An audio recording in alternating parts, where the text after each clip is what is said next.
ઓમ શબ્દ કહેતા બ્રહ્માંડ. ભગવાન મહાદેવ તમે જુઓ, શ્રાવણ મહિનો એટલે મહાદેવનો મહિનો. જેને દુનિયાએ છોડ્યા ને એને મહાદેવ અપનાવ્યા. પણ મહાદેવનો આખો મહિનો કેમ આવે? અને મહાદેવને પામવા માટે ખાલી એક બીલીપત્ર લઈ અને સાચા મનથી જો ભગવાનને પ્રાર્થના કરવામાં આવે ને તો મહાદેવ ઈ સ્વીકારવા આવે છે. મને મહાશિવરાત્રીનું મહત્વ બતાવો. મહાદેવને બે વસ્તુ પ્રિય છે કે કોઈ ભગવાનનો અભિષેક કરે અને કોક ભગવાનની પ્રાર્થના કરે. એવું કેમ મહાદેવ કેમ પહાડ પર જ રહે? ભગવાન છે ને એ પ્રકૃતિ સાથે છે, પ્રકૃતિ ભગવાન સાથે છે. કે ભગવાનને આમ બે વખત લગ્ન થયા. જે ભગવાનને કપાળમાં આપણે ત્રીજી આંખ જોઈ છે ને એ ભગવાન નારાયણની છે. જયારે સતી માતાનું મૃત્યુ થાય છે એમાં એવું કહેવામાં આવે છે, અમુક લોકો એવું કહે છે કે ભાઈ તમારા મહાદેવમાં એટલી બી તાકાત નથી કે તમે પોતાના ધર્મપત્નીને જીવતા કરી શકે. હું તમને એટલું ખાલી કહું, ભૂત પ્રેત બધું જ છે. શું વાત છે? ભૂત પિશાચ નિકટ નહીં આવે, મહાવીર જબ નામ સુનાવ. આખા પૃથ્વીની અંદર ખાલી બ્રહ્માજીના બે જ મંદિર છે. માર્કંડેશ્વર મહાદેવનું મંદિર છે જ્યાં યમરાજને હાલમાં પણ બાંધીને રાખ્યા છે.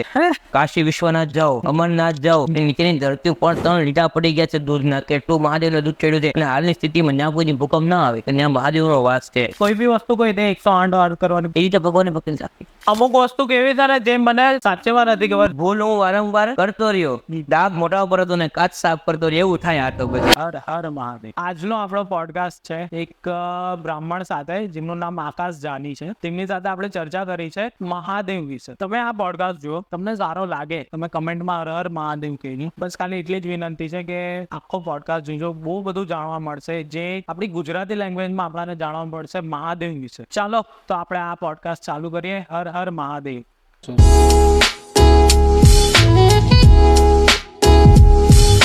ઓમ નમઃ પાર્વતી પદયે હર હર મહાદેવ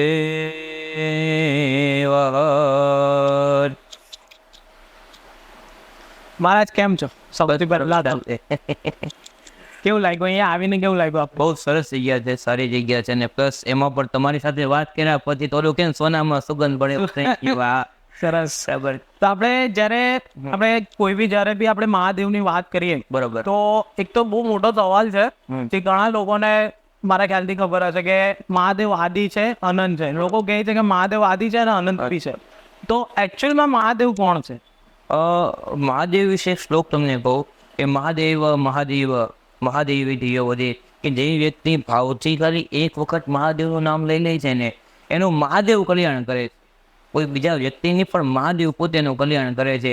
અને બીજી વખત જો મહાદેવનું નામ લેવામાં આવે ને તો મહાદેવના ઋણી થઈ જાય છે. ક્યારે એનું કલ્યાણ કરું અથવા ક્યારે એનું હિત કરું. એટલે તમે જો કોઈ પણ ભગવાનના મંદિરમાં આપણે જઈએ, જેમ કે ગણેશજીના મંદિરમાં જાય તો ગણેશજીના મંદિરની આજુબાજુ આપણે 4 પરિક્રમા એટલે પ્રદક્ષિણા આપણે આજુબાજુ જે ફરતા હોય કે તે 4 પરિક્રમા કરવી પડે. માતાજીની 16 કરવી પડે, સૂર્ય ભગવાનની 7 કરવી પડે. પણ મહાદેવની આપણે આખી પરિક્રમા પણ કરતા નથી. અડધેથી આપણે ગૌમુખથી પાછા આવી જાય. શું કામ કે શિવસ્ય અર્ધી પ્રદક્ષિણા ફળ આપનારા દેવ ભગવાન મહાદેવ છે. તે માતાજીની અમુક મર્યાદા હોવાના કારણે આપણે લાંગી શકતા નથી. કેદારનાથ સિવાય કોઈ બીજા જ્યોતિર્લિંગની આખી આપણે પરિક્રમા કરી શકતા નથી. કે ભગવાન અર્ધી પ્રદક્ષિણામાં પણ આપણને ફળ આપનારા દેવ છે. ભગવાન આદિ છે, ભગવાન અનંત છે. અને શાસ્ત્રોકારો તો ત્યાં સુધી કહે છે કે તમે બધા પુરાણો વાંચી લો ને પછી છેલ્લે દેવી ભાગવત એવું કહે છે કે દેવી માંથી શક્તિ માંથી ભગવાન શંકરની ઉત્પત્તિ થઈ છે. ભગવાનની શિવ મહિમના સ્તોત્રમાં શ્લોક આવે છે અજન્માનો લોકા, કે ભગવાનનો કોઈ જન્મ કોઈ અંત એવું બતાવેલું શાસ્ત્રમાં હજી કોઈ વિદ્વાનને મળ્યું નથી. દેવી ભાગવત અનુરૂપ ઘણા લોકો પહોંચી ચૂક્યા છે કે દેવીમાંથી શંકરની દેવીમાંથી ઉત્પત્તિ થઈ છે. પણ ભગવાન આદિ અનંત, જ્યારે કાંઈ ન હતું ત્યારે પણ શિવ હતા, ત્યારે બધું છે ત્યારે પણ શિવ છે. અને ભવિષ્યમાં જ્યારે સંહાર કરશે ને ત્યારે ભગવાન શિવ છે. એટલે ભગવાન મહાદેવ સમાન બીજો કોઈ દેવ નથી. એકચ્યુઅલી એ વાત તમારી સાચી. કેમ કે મેં જેટલા બી ગ્રંથો વાંચ્યા છે, માની લો કે સત્યયુગ આવી ગયો, દ્વાપર યુગ આવી ગયો, ત્રેતા યુગ આવી ગયો, કલયુગ આવ્યું, બરોબર. 3 મહાદેવનું વર્ણન છે. બરોબર.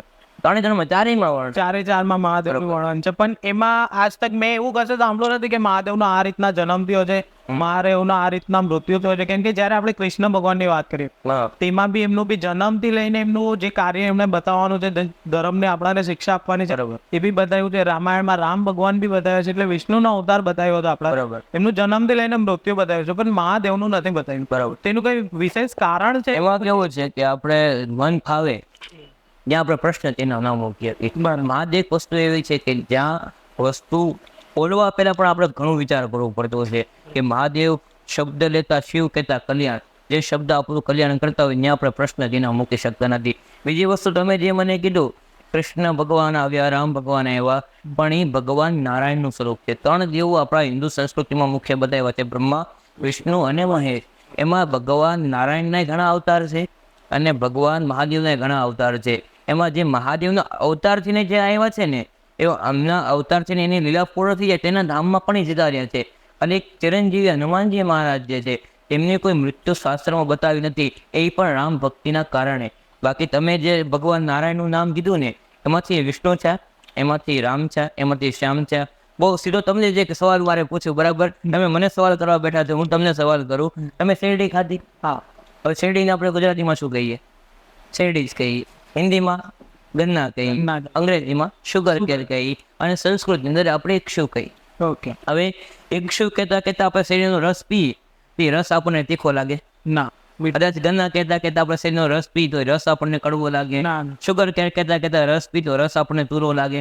તમે શેરડીને જે પણ નામથી પીઓ એટલે તમને કેવી લાગે? મીઠી ને મધુર. એમ રામ, શ્યામ, કૃષ્ણ, વામન, વરા એ ભગવાનની એક લીલા પ્રમાણે કે જ્યારે આપણે ગીતા મહાભારત વાંચીએ ને એમ પણ ગીતા પર્વની અંદર 4થા અધ્યાયની અંદર ભગવાન એવું કહે છે યદા યદા હિ ધર્મસ્ય ગ્લાનિર્ભવતિ ભારત અભ્યુત્થાનમ અધર્મસ્યમ તદાત્માનમ સૃજામ્યહમ અને પરિત્રાણાય સાધુનામ વિનાશાય દુષ્કૃતા ધર્મ સંસ્થાપનાથાય સંભવામી યુગે. કે જ્યારે યુગમાં છે ને પાપી માણસો છે બરાબર, કદાચ આપણે તમે હું તમારી વાત પણ કરું મારી વાત પણ કરું કે આપણે ઘરેથી બહાર નીકળીને અમારી બંને પાસે કે આપણે કેટલું પુણ્ય કર્યું કે મંદિરે દર્શન કર્યા, કોઈ બ્રાહ્મણ દેખાઈને દાન દીધું, કોઈ ગરીબને દાન દીધું, ગાયને ઘાસ ખવડાવ્યું, પણ તમે મેં પાપ કેટલા કર્યા આપણે બે પાસે હિસાબ નથી. જ્યારે પૃથ્વી પાપની હાનિ થાય છે ને એટલે ભગવાન શિવ અને ભગવાન નારાયણ એના અનેક સ્વરૂપને લઈ અને પૃથ્વી પર આવતા હોય છે. એનો જ્યારે લીલા કાર્ય પૂર્ણ થાય ને એટલે લીલા સંકેરીને પાછા ધામમાં પણ વહી જતા હોય છે. એટલે એ ભગવાનના સ્વરૂપની મૃત્યુ થાય છે, પણ ભગવાન નારાયણ અને ભગવાન મહાદેવની કોઈ મૃત્યુ બતાવી નથી. આથી બૌદ્ધ એમ કહું કે ભગવાન વિષ્ણુનો જન્મ તો બતાવ્યો છે નારાયણનો, પણ મહાદેવનો જન્મ પણ શાસ્ત્રમાં ઉલ્લેખ નથી. એટલે મહાદેવ આદિ અનંત છે, એની ઉપર આપણે પ્રશ્ન ચિહ્ન ન મૂકીએ છીએ. એટલે જે લોકો કહે છે કે મહાદેવ આદિ છે, અનંત છે, તે તાજા આપણે ફૂલ સ્ટોપ કરી દે, એવા તો ઘણા આપણી પાસે પ્રશ્ન છે. પેલા વસ્તુ તો આપણા ઘરના પારિવારિક પ્રશ્નમાંથી આપણે ઊંચા ન આવી શકતા હોય તો એ પ્રશ્ન પહેલા આપણે સમાધાન કરીને પછી જો મહાદેવ ઉપાય થઈ અને મહાદેવને પામવા માટે ખાલી એક બિલીપત્ર લઈ અને સાચા મનથી જો ભગવાનને પ્રાર્થના કરવામાં આવે ને તો મહાદેવ એ સ્વીકારવા આવે છે. એવું નથી કહેતા મહાદેવ કે તમે ભૂખ્યા રહે ઉપવાસ કરો, મને ખાવા માટે તમે કિલો દૂધ ચડાવી દો, કિલો દહીં ચડાવી દો, તમારી શક્તિ પ્રમાણે જે તમારી પાસે દ્રવ્ય હોય તમે ચડાવી શકો છો અને એનાથી અનેક ફળ પણ મળતા હોય છે. પણ ભગવાન મહાદેવ ખાલી ભાવના ભૂખ્યા છે. ભાવે એ વિજ્યતે દેવાહ, કે ભગવાન આગળ તમે ભાવ કરો એ ભગવાન તમને આપી દેતા હોય છે. એવા ભગવાનને આગળ એવું ભગવાનનું કોઈ આદિ અનંત તો છે નહીં. અને ઘણા લોકો સંશોધન એવું નથી કે આ વિષય ઉપર સંશોધન થયું જ નથી, ઘણા લોકોએ પ્રયત્ન કર્યા પણ એની એક મર્યાદા આવી ચૂકી કે અહીંથી હવે મારી કેપેસિટી છે, આપણે એક રોટલી ખાઈએ, બે ખાઈએ, પછી એક આને 5 ખાઈ જાય એ આપણે પછી 6ઠી રોટલી ખાને આપણી કેપેસિટી ન થાય. એમ અનેક સંતોએ એની તપસ્યા કરી, મહાદેવને આદિ અનંત જાણવાનો પ્રયત્ન કર્યા પણ એ જાણી શક્યા નથી. અને ભગવાનના લગ્ન થાય ને ત્યારે ભગવાનનું ગોત્ર પણ ઓમ બતાવે છે. ઓમ શબ્દ કહેતા બ્રહ્માંડ, ઓમથી જ બધું છે ને ઓમ છે તો જ આ સંસાર છે. ઓમ તમે બોલો ને તો ગુજરાતી વ્યાકરણ ગણો, સંસ્કૃત વ્યાકરણ ગણો, હિન્દી વ્યાકરણ ગણો, એમાં 3 અક્ષર આવે. કેટલા? 3. એમાં અકાર, ઓકાર અને મકાર. જેમ કે અ, ઓ અને મ. એમાં તમે અ બોલો ને એટલે તમારા નાભીના ભાગની અંદર હલચલ થાય. શું કામ? એ બ્રહ્માજીનો વાસ છે. ઓકાર કહેતા ભગવાન નારાયણ એટલે હૃદયમાં વાસ કરે છે, અને મકાર કહેતા ભગવાન મહેશ એટલે મહાદેવ, તે સંહાર કરનારા દેવ છે. આ ત્રણેય ભેગા થાય ત્યારે ઓ બને છે, ઓ મ. અને આપણે જે મેં કીધું 3 અક્ષર, અડધો અક્ષર છે આપણે ઓમની જે પ્રતિકૃતિ બનાવી ને આકૃતિ, એ આકૃતિ દ્વારા બ્રહ્મા, વિષ્ણુ અને મહેશ કદાચ કોઈ વ્યક્તિ તપ કરવા બેસે, તપસ્યા કરવા બેસે ને ઓમ ઓમ એવું બોલે ને તો બ્રહ્મા, વિષ્ણુ, મહેશ 3 ફળ આપવા આવે છે.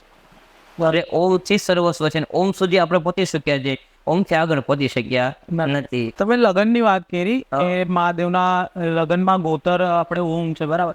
આપણે મને મહાશિવરાત્રીનું મહત્વ બતાવો. મહાશિવરાત્રીમાં 2 વસ્તુ લોકો કહે છે કે એક તો મહાદેવનો જન્મ હતો બરોબર. અને બીજું કે મહાદેવના લગ્ન થયા. બરોબર. તમારાથી સાચું કહ્યું ને મહાશિવરાત્રીનો મહત્વ તમે તો હજી 2 કારણ જ કરશો, પણ એવા તો ઘણા કારણો મળે છે કે ઘણા લોકો એવું કહે છે કે પ્રથમ જ્યોતિર્લિંગ સોમનાથની સ્થાપના ચંદ્રએ કરી, ત્યારથી મહાશિવરાત્રિને પર્વને ઉજવવામાં આવે છે.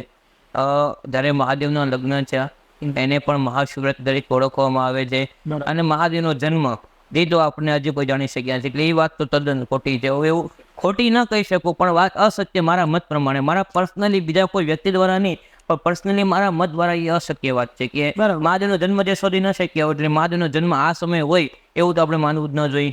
અનેક ગ્રંથોમાં અનેક કથાઓ આવે છે, પણ એની અંદર ભગવાનની ભક્તિ શ્રેષ્ઠ બતાવી છે કે એ સમયની અંદર કે ઘણા બધા પુરાણની અંદર એવું કહે છે કે ભગવાનના લગ્ન દ્વારા તે શિવ મહારાત્રિ અને ભગવાને સોમનાથ પ્રથમ જ્યોતિર્લિંગની સ્થાપના કરી. હું તો ત્યાં સુધી સત્ય માનું કે જે પ્રથમ જ્યોતિર્લિંગની સ્થાપના થઈ ને એ જ્યોતિર્લિંગ એટલે મહાશિવરાત્રિના દિવસે ચંદ્રએ જે સ્થાપના કરી, જે આપણા ગુજરાતની અંદર સોમનાથ સૌથી પહેલું જ્યોતિર્લિંગ છે, તે જ્યોતિર્લિંગની જ્યારે સ્થાપના થઈ ત્યારે મહાશિવરાત્રિની ઉજવણી થાય છે. એવું વધારે પડતું 90% મત મળે છે. પછી લગ્નવાળી ચર્ચા હું ખોટી ન કહી શકું, પણ એને પણ વધારે પડતું બહુ લેખ જોવા મળતું નથી લગ્ન સમયે. કે ભગવાનને આમ 2 વખત લગ્ન થયા, સતી માતા સાથે પણ લગ્ન થયા અને એમાં પાર્વતી સાથે પણ લગ્ન થયા. તો જો કદાચ પાર્વતી માતા સાથે લગ્નની મહાશિવરાત્રી બનાવે તો સતી માતાને ખોટું લાગે. બરાબર એ છે. પછી એ પણ તારીખ આપણે શોધવી પડે કે કઈ તારીખ હા, તારીખ. અને પેલા તો તારીખ કરતા એ છે ને તિથિ વાર નક્ષત્ર પ્રમાણે જોતા હતો. બરાબર. એ આપણે બધું ગોતું, મળી તો બધું જાય. એ અશક્ય આ સંસારમાં આપણે જેમ ઇંગ્લિશમાં કઈ નથિંગ ઇઝ પોસિબલ. હા. બરાબર. નબળા મનના માણસને રસ્તા પણ જડતા નથી ને અડગ મનના માનવીને હિમાલય પણ નડતો નથી. બરાબર. એમ કોઈ વસ્તુ ઇમ્પોસિબલ જેવું નથી. અમારા શાસ્ત્રોકારોના મત અનુસાર ત્યારે પ્રથમ જ્યોતિર્લિંગની સ્થાપના થઈ હતી ને ત્યારે મહાશિવરાત્રિની ઉજવણી થાય છે. ત્યારથી ભગવાન પૃથ્વી જ્યોતિર્લિંગની અંદર સ્વરૂપ પૂજાતા થયા એવો શાસ્ત્રકારોનો મત છે. એ અનુરૂપ હું કહી શકું કે મહાશિવરાત્રિ આપણે જ્યારે ચંદ્રના ભગવાનની સ્થાપના કરી જ્યોતિર્લિંગની, ત્યારથી આપણે મહાશિવરાત્રિ મનાવીએ છીએ. તો આપણે માતાજીની વાત કરીએ તો એક અત્યારે ટીવી સિરિયલમાં એક ટ્રેન્ડ ચાલતો હતો હા. કે કોઈ બી જગ્યા પર કોઈ બી મહાદેવની એક સિરીઝ હતી, મને યાદ નહીં નામ, પણ એ સિરીઝમાં કેવું હતું કે મહાદેવ જ્યારે સતી માતાનું મૃત્યુ થાય છે ત્યારે મહાદેવ સતી માતાને લઈને આખી દુનિયા ફરતા હતા ને રડતા હતા. બરોબર છે. અને એમાં એવું કહેવામાં આવે છે, અમુક લોકો એવું કહે છે કે ભાઈ તમારા મહાદેવમાં એટલી બી તાકાત નથી કે તમે પોતાના ધર્મપત્નીને જીવતા કરી શકે, રડે છે ખાલી ખાલી. અને આ વસ્તુ મેં બોલિવૂડ છે કે કોઈ બી બીજા જેટલા બી છે ને એ લોકો બહુ ગ્લોરીફાઈડ કર્યું છે. તો આ વાત સાચી છે? અમુક લોકો કહે છે કે ના તદ્દન જુઠ્ઠી છે, અમુક લોકો કહે કે ના સાચી છે. હું તમને એટલું ખાલી કહું કે ટીવી સિરિયલ હોય ને, અમે ઘણી જગ્યાએ ઉદાહરણ આપી, એમાં કેવું બતાવે કે ઘરે દીવો ગયો હોય અને ભાઈ હોય 150 કિલોમીટર દવાખાનામાં, અચાનક બહુ જોરથી પવન આવે, દીવોની જોર આગી પાછી થવા મળે, એટલે ભાઈ જે વેન્ટિલેટર ઉપર હોય એના પારા ઉપર છે થવા મળે. એટલો બીમાર પછી વેન્ટિલેટર ઉપર છે એને ત્યાં મૂકી અને જે સિરિયલની પાત્ર છે એ કાનાજીના મંદિરમાં જાય, કાનાજી જીવતા. હાલો ભક્તિ છે, વાત સાચી. અચાનક કાળ જાળ ગરમીમાં એટલો પવન આવે અને દીવો ઠરી જાય, એટલે ભાઈ એને ઠરી જાય. જે વ્યક્તિ મૃત્યુ પામી ગયું એનો તો હવે કોઈ ઉકેલ નથી. પાછા કાંઈક કાનાજીને કસમ આપે, તુમે કૃષ્ણ ભગવાન કી કસમ હે, તમે ઇસકી કસમ હે, મુझे मेरी बहू को मेरी सास को जिंदा कर दो. અને એ શું થાય, પાછો પવન આવે લાડ બધો, અને એ પવનમાં દીવો થાય અને ત્યાં ઓલો ભાઈ અરે ઉભો થઈ ગયો એવું બતાવે ટીવી સિરિયલ. એટલે હું એ ટીવી સિરિયલ વાળાના વિરોધમાં નથી, એ હું બતાવે છે એ પણ મને ખબર નથી, પણ હું સત્ય હકીકતને માનું છું કે સત્ય એ છે કે જ્યારે દક્ષ પ્રજાપતિ જે સતી માતાના પિતા છે, માતાજીના ઉપાસક હતા અને માતાજીની ઉપાસના કરવાથી સંતોએ એને ગળાની અંદર એક માળા આપી. સંતોએ દક્ષને માળા આપી કે આ માળા પહેરી અને તું સૃષ્ટિનું કલ્યાણ કરજે. પણ જ્યારે સૃષ્ટિનું કલ્યાણ કરવા જાય અને રાતે ઘરે આવે એટલે પોતાની પત્નીની સાથે કામ વાસનામાં માળા કાઢવાનું ભૂલી ગયો. અને જગદંબાના માથે આટલી કાર્ય કરે, શક્તિનો જન્મ થાય. અર્ધ શક્તિ જે દેવો પ્રયત્ન કરે છે ને ભગવાનને લગ્ન કરાવવાનો, સૌથી એટલે સતી માતા ભેગું પ્રયત્ન કરે છે, અને એ જ માળાને કામ વાસના સાથે લઈ અને માતાજીનું પ્રાગટ્ય થાય છે. અને કામ વાસનાના કારણે માતાજી સીતા બની રામની પરીક્ષા કરે છે, અને રામની પરીક્ષા કરે અને મહાદેવ એવું કહે છે કે જે સ્ત્રીનું તમે સ્વરૂપ લીધું ને એનું મારી માં ગણીશ. અને આવતા યુગમાં તે યુગમાં હનુમાન થઈને એની માં સ્વરૂપે એની હું પૂજા કરી, તો એને તમે એનું સ્વરૂપ લઈને આવતા હો હું તમને મારી બાજુ ન બેસાડી શકું. જેમ મેં કીધું જમણી બાજુ પતિનું સ્થાન હોય એટલે પછી પત્નીને ડાબી બાજુ ભગવાન બિહાડવા મળ્યા. અને ત્યારે અત્યાર સુધી સતી સતી કહેતા અને પછી દક્ષ કન્યા કહેવા લાગ્યા. દક્ષની કન્યા, દક્ષની કન્યા. અને માતાજીને એમ થયું કે ત્યાં સુધી હવે આ દેહ હું નહીં મૂકું ને ત્યાં સુધી ભગવાનને મારા પ્રત્યે પ્રેમ, એટલે ખાલી પ્રેમ નથી કે શરીરથી જ પ્રેમ થાય, મનથી ભગવાનને મારા પ્રત્યે આદર પ્રેમ નહીં થાય. એટલે માતાજી ભગવાન આગળ તર્ક કરે છે, અનેક વિચારણા કરે છે, અને જ્યારે એના પિતાના યજ્ઞમાં જાય છે. યજ્ઞમાં માતાજી જાય છે એટલે માતાજીનું અપમાન કરવામાં આવે છે. અનેક શબ્દ એવો બોલવામાં આવે છે, જો તું વૈરાગીની પત્ની છો, તારા પતિનો નથી કોઈ આદિ, નથી કોઈ અંત, જેને વસ્ત્રનું ભાન નથી, જેને કોઈ ભાન નથી, એવા સાથે તું રહે છે, મરકટ લોચન છે અને એનામાં જરાય બુદ્ધિ નથી. એટલે માતાજીને ક્રોધ આવે ને એમ કહે છે કે જેની શિવની પૂજા કરવાથી જ્ઞાનની પ્રાપ્તિ થાય અને એને બુદ્ધિ નથી એમ કહે છે. દક્ષ પ્રજાપતિ તારા દ્વારા જે મને આજે કામ વાસનામાં જે દેહ મળ્યો ને એ દેહને કારણે હવે મહાદેવ મને અપમાવતા નથી. એટલે આ દેહનો ત્યાગ કરી તો જ મને ભગવાન અપનાવશે. અને ભગવાનને સારી રીતે પણ માનસિક માતા ભેગું, શક્તિ ભેગું, કે આપણે કોઈ વસ્તુ ઘણી વખત મૂકી દઈએ પછી મળે એટલે આપણે એમ છે બહુ આપણી વસ્તુ મળી જાય, આપણે નિરાશ થાય અને એ તરત જ ખોવાઈ જાય. તો બહુ સીધી વાત છે. સોનાની ચેન કરીને આવી, ગંગા મનાવા જાય, કિનારે કાઢીને મૂકી અને ત્યાંથી ટ્રેનમાં બેસી જાય, ઘરે આવીને ખાઈ પડો ટ્રેન તો કે ચેન તો સોનાના નદી કિનારે જાય નાવા બેઠો ત્યાં રહી ગયો, હવે મારે શું કરવું? બરાબર. જ્યારે સતી માતાનો દેહ બને છે, સતી માતાએ ભગવાનને એવું કીધું કે જ્યાં સુધી હું બળીને ભસ્મ ન થાવ, કદાચ મારો અહીંયા અંત લેખો છે ને, તમે મારો અંત થાય પછી અહીંયા આવજો. અને ભગવાન માતાજીનો અંત થાય, બાકી ભગવાનમાં તાકાત તો હતી જ કે ભગવાન ગમે એને સજીવન કરી શકે, ગમે એને ઈચ્છા વૃત્તિનું વર્ણન આપે, ગમે એને આયુષ્ય વધારી શકે. પણ માતાજીને કીધું હતું કે આ દેહ હું છોડી તો ભગવાન મારા આવતા દેહમાં અમે આપણે સૃષ્ટિનું કલ્યાણ કરીએ છીએ. એટલે સૃષ્ટિના કલ્યાણ માટે, પોતાના નિસ્વાર્થ માટે નહીં, સૃષ્ટિનું કલ્યાણ થાય, માનવ જીવનનું કંઈક કલ્યાણ થાય, એ માટે સતી માતાને ભગવાને જીવિત ન કર્યા.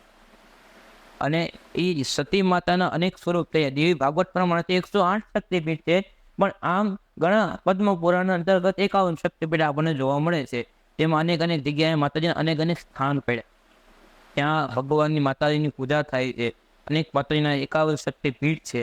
એ રીતે ભગવાન જેમ કે જઈને રોવા લાયકા હતા કે એવું નથી.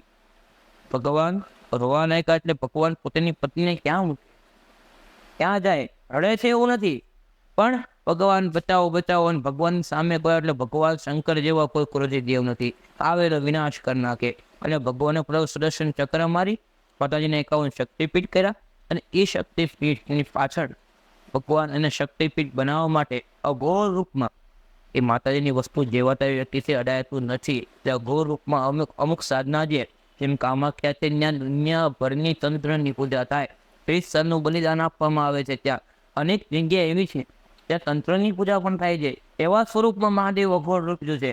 બાકીના જે સ્વરૂપ છે એમાં તો મહાદેવ પોતાના વાસ્તવિક સ્વરૂપમાં જ માતાજીના 51 શક્તિપીઠ કર્યા છે. અને ભવિષ્યમાં પણ એ શક્તિપીઠની રક્ષા માટે ભૈરવને મૂકવામાં આવ્યો છે. એટલે રક્ષા માટે આપણે ભૈરવની પૂજા કરતા હોઈએ છીએ. કદાચ તમે ઉજ્જૈન ક્ષેત્રમાં ગયા હો તો ત્યાં કાલ ભૈરવ ભગવાનનું મંદિર છે. તેમાં આપણે ભગવાનને દારૂ પીવડાવી, કટોરી લઈ એમાં દારૂ પીવડાવી એટલે ભગવાનની દારૂ પી જાય. દારૂ એટલે શું કે આપણી અંદર રહેલી ભૂળાઈ જે આપણે ભગવાનને દારૂના રૂપે પીવડાવી દઈએ છીએ, પછી આપણે શું કરીએ એવી પ્રસાદી આપણે પાછા લેતા હોઈએ છીએ. એવું નથી કરાતું. એ તમે દારૂ ત્યાં છોડો છો, અમારા રહેલી ભૂળાઈ અમે છોડીએ છીએ, એ આપણે ભગવાનને આગળ ત્યાગ કરીએ છીએ. આ બાકી ભગવાન ત્યાં દારૂ પીવા ત્યાં બેઠા નથી. અને તો ભૈરવ છે, કદાચ આંખને ફેરવે ને આખું બ્રહ્માંડ બાળીને ભસ્મ કરી શકે એટલી તાકાત રાખે. ખાલી પોતાની એક આંખને ફેરવે તો આખા બ્રહ્માંડની બાળીને ભસ્મ કરી શકે એવો ભગવાનનો વીરભદ્ર છે. તો આપણે કાળ ભૈરવ બી મહાદેવનું સ્વરૂપ છે ને? હા, તો હું તમને જે કહું ને, ભૈરવની ઉત્પત્તિ શાસ્ત્રમાં ત્યાંથી બતાવ્યું કે જ્યારે દક્ષ પ્રજાપતિને ભગવાનને એવું કીધું કે તમે નહીં આવતા યજ્ઞમાં, એટલે માતાજી જાય, માતાજી ના પાડે, એટલે માતાજીની વાતને પાડવા માટે ભગવાન એની જટામાંથી શંકર એક જટાકાને માથામાંથી અને પછાડે એમાંથી વીરભદ્ર ઉત્પન્ન થાય. એટલે ભગવાનનું સ્વરૂપ છે. અને બહુ સીધી વાત કરું, એ ભૈરવની જગ્યાએ પૂજા થાય. કદાચ તમારું લગ્ન થઈ ગયા કે બાકી છે, કદાચ કોઈ લગ્નમાં જાઓ ને તો તમને ખબર હોય તો ગણપતિ દાદાનું પૂર્વ દિશામાં સ્થાપન થાય. ઈશાન કોણામાં આપણે પથ્થર મૂકી, એને ક્ષેત્રપાલ કહેવાય. શું કહેવાય? મા માટલું મૂકી એમાં ખીચડી નાખી અને ત્યાં ભૈરવની પૂજા થાય. આપણે એને 4 ફેરા ફરી ધર્મ અર્થ કામ અને મોક્ષ ચાર ફેરામાં આપણે ભૈરવને શું કરી જમણા પગનો નખ અડાડી હતી કે ચાર ફેરામાં માથાના વાળથી લઈ અને પગના નખ સુધી કોઈ રોગ નહીં આવવા દેતા. ધર્મમાં મારે સાથે રહેજો, કર્મમાં સાથે રહેજો, મોક્ષમાં સાથે રહેજો. એટલે ચાર ફેરામાં પણ ભૈરવને જાગૃત કરી છે. આ દરમિયાન કોઈ મુસીબત આવે તમારી રક્ષા કરજો. એની માટે આપણે ત્યારે ઘણા લોકો કે ઠેબુ મારે પગ અડાડી, એ વાત ખોટી છે. ખાલી નખ અડાડવાનો હોય છે અને એ પણ હાવ શુકરનું. એની માટે આપણે ભૈરવની પૂજા કરી હતી. અને ભૈરવ છે ભગવાનનું સ્વરૂપ છે, ભગવાનના ક્રોધનું સ્વરૂપ છે. તો જે આપણે જે મારો એકચ્યુઅલ સવાલ હતો જે પેલો દક્ષ રાજાવાળો, તે તમે જે મને કથા કીધી દક્ષ રાજાવાની કામવાળી, તે કયા શાસ્ત્રમાં નથી સર? એ આપણે તમને હું કહું તો શિવ પુરાણની અંદર જ કથા એની તમને મળી રહી છે. શિવ પુરાણમાં શિવ પુરાણની અંદર જ કથા. શિવ પુરાણની અંદર સૌથી પહેલો જે અધ્યાય પૂરો થાય એમાં ગંગાની ઉત્પત્તિ કથા બતાવે છે અને પછી સતી માતા સાથે જે લગ્ન થાય છે એની આખી કથા વર્ણન થાય છે. શિવ પુરાણ જો વિશેષ વાંચો તો એમાં ખ્યાલ આવે વધારે. તો મારે એવું કહેવામાં આવે છે એકચ્યુઅલી મારા મમ્મી પપ્પા તો નથી, પણ મારા મમ્મી, મારા ઘરના કુટુંબના લોકો એવું કહે છે કે આપણે જીવનમાં એકવાર 12 જ્યોતિર્લિંગના દર્શન કરવા. તેનું કારણ શું અને કેમ કરવા છે? તે આમ છે ને જગ્યાએ શિવલિંગનું મહત્વ વધારે છે. જેમ કે અત્યારે યુટ્યુબમાં કોઈ રીલ્સ મૂકી દે કે આપણો સુરતમાં વેસુ પાસે જીવતા કેકડા મહાદેવને ચડે. હા, વેસુ પાસે હમણાં એક મેં રીલ્સ જોઈ હતી. એટલે એ જગ્યાનું મહત્વ વધી જાય. પણ જ્યોતિર્લિંગ અને શિવલિંગ એના ઘણા સ્વરૂપ છે. જ્યોતિર્લિંગ એટલે શું કે ભગવાન દ્વારા સ્વયંભૂ સ્થાપન કરવામાં આવ્યો હોય. કે ભગવાન સોમનાથ દ્વારા મહાદેવ સાથે સોમનાથની સ્થાપના થઈ. એમ અનેક લોકો સાથે અનેક દેવોએ પોતાનો વાસ કરવા માટે ભગવાન રામેશ્વરની સ્થાપના કરીને શિવજી સ્વયં આવી બેઠા છે. અનેક જ્યોતિર્લિંગનું અનેક મહત્વ બતાવ્યું છે. જે ભગવાન દ્વારા સ્થાપન થયેલા હોય એને જ્યોતિર્લિંગ કહેવાય અને કોઈ વ્યક્તિ મનુષ્ય દ્વારા જે સ્થાપન થયેલું હોય એને શિવલિંગ કહેવાય છે. અને શિવલિંગના સ્વરૂપ આવે છે.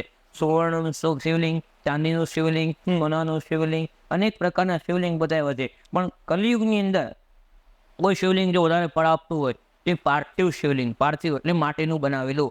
જે માટીનું શિવલિંગ તમે બનાવો, અત્યારે શ્રાવણ મહિનામાં ઘણા બધા તમે જુઓ 108 શિવલિંગ બનાવે, એની પૂજા કરે અને પછી એ શિવલિંગને શું કરે, લોકો રાખી મૂકે નહીં. પૂજા થઈ ગયા બાદ સાંજેનું વિસર્જન કરી અને પાછા સવારે નવું શિવલિંગ બનાવવું પડે. એ રીતની ભગવાનની પાર્થિવ શિવલિંગની પૂજા થાય. અને 12 જ્યોતિર્લિંગનું આપણે એક શ્લોક બોલીએ છીએ બધા. સૌરાષ્ટ્રે સોમનાથ અંચ શ્રીશૈલે મલ્લિકાર્જુનમ ઉજ્જૈન્યામ મહાકાલમ ઓંકારમ મમલેશ્વરમ વરલ્યામ વેદનાથં ચ ડાકિન્યામ ભીમશંકરમ સેતુબંધિતો રામેશમ નાગેશંદારુકાવને વારાણસ્યામ તો વિશ્વેશમ ત્રંબકમ ગૌતમિટટે હિમાલય તો કેદારમ કૃષ્ણે સંચ શિવાલય.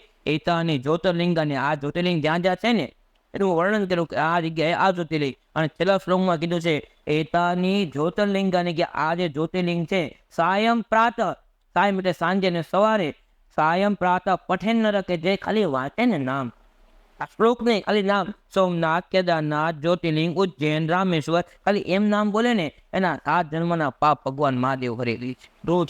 હા, સવાર ને સાંજ ખાલી મહાદેવના 12 જ્યોતિર્લિંગનું સ્મરણ કરવાથી એતાવધિની પર્યંતમ કે જે કાંઈ તમારા જે પાપ થયા હોય 7 જન્મના પાપમાંથી તમારા પાપમાંથી તમને મુક્તિ મળતી હોય છે. પછી અનેક એવું નથી કે માનવ દ્વારા જે શિવલિંગ મૂકેલી હોય એની પૂજાનું ફળ નથી મળતું, એની પૂજાનું પણ ફળ તો મળે છે. પછી જ્યોતિર્લિંગ અને શિવલિંગ એનું મહત્વ બહુ અલગ અલગ છે. જેમ કે આપણે સોમનાથ દાદાના દર્શન કરવા જઈએ ત્યાં અનેક નિયમો છે. કદાચ દેશના વડાપ્રધાન આવી જેમ કે મારે ગર્ભગૃહમાં જાઉં તમને ના પડે છે.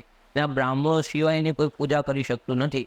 એનું કારણ પણ તમને હું કહું કે જે જ્યોતિર્લિંગ જે છે ને એમાં ભગવાનની પૂજા કરતી વખતે પ્રાણ પ્રતિષ્ઠા થાય. કોઈ પણ ભગવાનના મંદિરની અંદર કે ભગવાનનું જે સ્વરૂપ છે એ મૂર્તિ રૂપે દેખાય અને એ મૂર્તિની અંદર આપણે મંત્ર દ્વારા પ્રાણ પુરાવવામાં આવે. હવે પ્રાણ પુરાઈ જાય અને જેવી તેવી વ્યક્તિ આવી અને એને સ્પર્શ કરે, ઘણી વખત આપણા વ્હાઈટ કપડાને કોઈને ડાઘો પડી ડાઘો ન જાય એવા ખૂબ જેવી તેવી વ્યક્તિ આવીને શિવલિંગને સ્પર્શ કરે એની પવિત્રતા વહી જતી હોય છે. એની કારણે જ્યોતિર્લિંગની અંદર ઘણા ખરા જ્યોતિર્લિંગની અંદર ગર્ભગૃહમાં જવાની મનાય છે.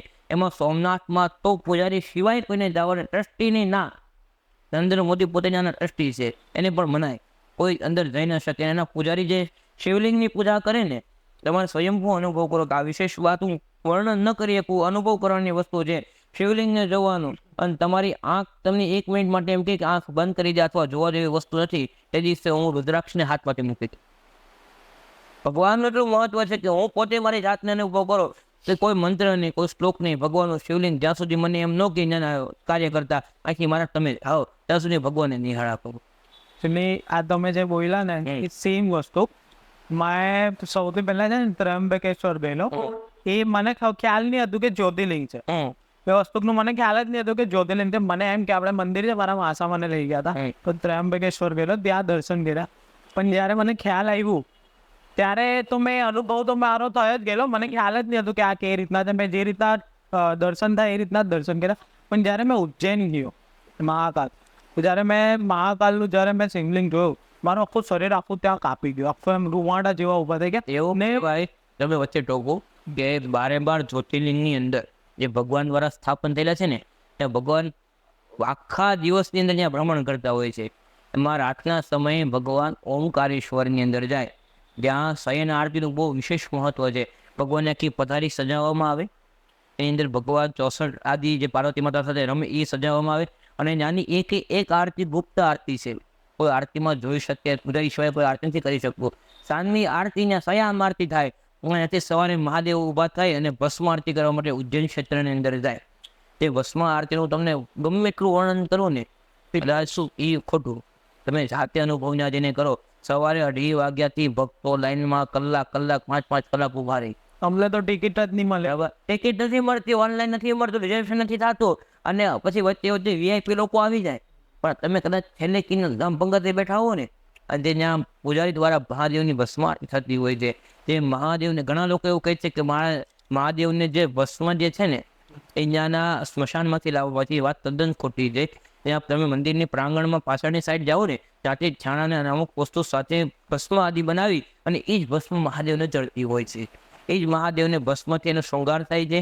અને એનાથી જે ભસ્મ આરતી તમે જુઓ ને, એ જ્યોતિર્લિંગનું મહત્વ અલગ બધી નાખતી હોય છે. એમાં પણ ઉજ્જૈન જેવા ક્ષેત્રમાં મહાકાલની અંદર હું તો બહુ વિશેષ વર્ણન કરું ઉજ્જૈનમાંનું, કે તમે કદાચ શ્રાવણ માસની અંદર ત્યાં જાઓ ને, એમાં પણ સોમવાર તમે જો પસંદ કરો તો કદાચ અહીંથી માણસથી તમારે પહોંચવું હોય ને, તમે અડધો કલાક ઉભા રહી શકો, હાલી ન શકો, આખું નગર પેક થઈ જાય. નગરની અંદર પણ અનેક પ્રકારના કીર્તન, નૃત્ય, ભવ્ય, અને લોકો તોપોથી બંદૂકોથી સલામ આપે. ત્યાંના લોકો એને ભગવાન નથી માનતા મહાકાલને, ત્યાંના રાજા માને છે કે મારા એક જ રાજા છે. અને રાજા અને માને છે ને રાજા પણ છે. તમે જોજો કોઈ પણ મુખ્યમંત્રી, કોઈ પણ રાજા એક રાત ઉજ્જૈનમાં નથી રોકાઈ શકતો. નથી રોકાતું. શું કામ કે રાજા એક મહાકાલ છે, બીજો કોઈ રાજ્યનું તાકાત નથી કે ત્યાં રોકાઈ શકે. ઇન્દોરમાં જઈને રોકાય પણ ઉજ્જૈનમાં રોકાઈ ન શકે. એવા મહાકાલની ઉપર જેની કૃપા હોય, એવા 12 જ્યોતિર્લિંગનું ખાલી આપણે આવું એટલું સાંભળી અને આપણા હાથના રોટા ઉભા થઈ જાય તો એના દર્શન કરી એના સ્વરૂપ વિશે જાણી પણ આપણા સાત જન્મના પાપમાંથી આપણને મુક્તિ મળી જતી હોય છે. પછી આમાં કેવું હોય છે, ઘણી વાતો હું કહું આ કરવાથી આ થાય, આ કરવાથી આ થાય, પણ જે માનતા હોય એની માટે. ઓકે, તો આપણે એક પર્સનલી મારો પોતાનો સવાલ છે કે અગર મહાદેવનું જેટલી બી જગ્યા તમે જોશો, જેટલી બી જગ્યા મંદિરે છે, ત્યાં આજુબાજુ નદી હશે, સમુદ્ર હશે, કાં તો પહાડ પર જ હશે, તો એવું કેમ મહાદેવ કેમ પહાડ પર જ ભાઈ? એમાં કેવું છે કે અત્યારે બહુ સીધી વાત કહું કે બહુ સારું પિક્ચર લાગ્યું હોય, આપણે ટોકીસમાં જોવા જઈએ એટલે કદાચ એક વખત જોઈ અથવા બીજી દિવસે બહુ બીજી વખત જોવા જાય, પછી એ તરફ શું થાય આપણા મગજની અંદર હેરાન કરે. પછી બીજું આપણે કંઈક નવું ગોતીએ, અને જ્યારે બહુ થાકી જાય ને ત્યારે આપણે એકાંતપણું ગોતતા હોઈએ છીએ. આપણે એમ થાય કે અહીંથી હાવ આગળ આવી જાય, કલાક માટે રિલેક્સ થઈ જાય. તમે બહુ થાકી જાવ ને ત્યારે તમારે અનુભવ કરવો, એસી પંખો કર્યા વગર ઓરિજિનલ જે ઠંડુ પાણી આવે છે ને એથી તમે મોડું દો, તમારી ઘણી થકાન ઓછી થઈ જાય. એમ ભગવાન છે ને એ પ્રકૃતિ સાથે છે, પ્રકૃતિ ભગવાન સાથે છે. એટલે જ્યાં નદી કિનારા હોય, કોઈ પહાડ જેવો વન્ય વિસ્તાર હોય, જ્યાં કોઈ વ્યક્તિ આવીને ખલેલ ન પહોંચાડી શકે. આમ તો મહાદેવને કોઈ ખલેલ પહોંચાડી જ ન શકે, પણ મહાદેવ બનતા પ્રયત્ન, મહાદેવ જેટલા શાંત દેવ છે ને એટલા જ ક્રોધી છે.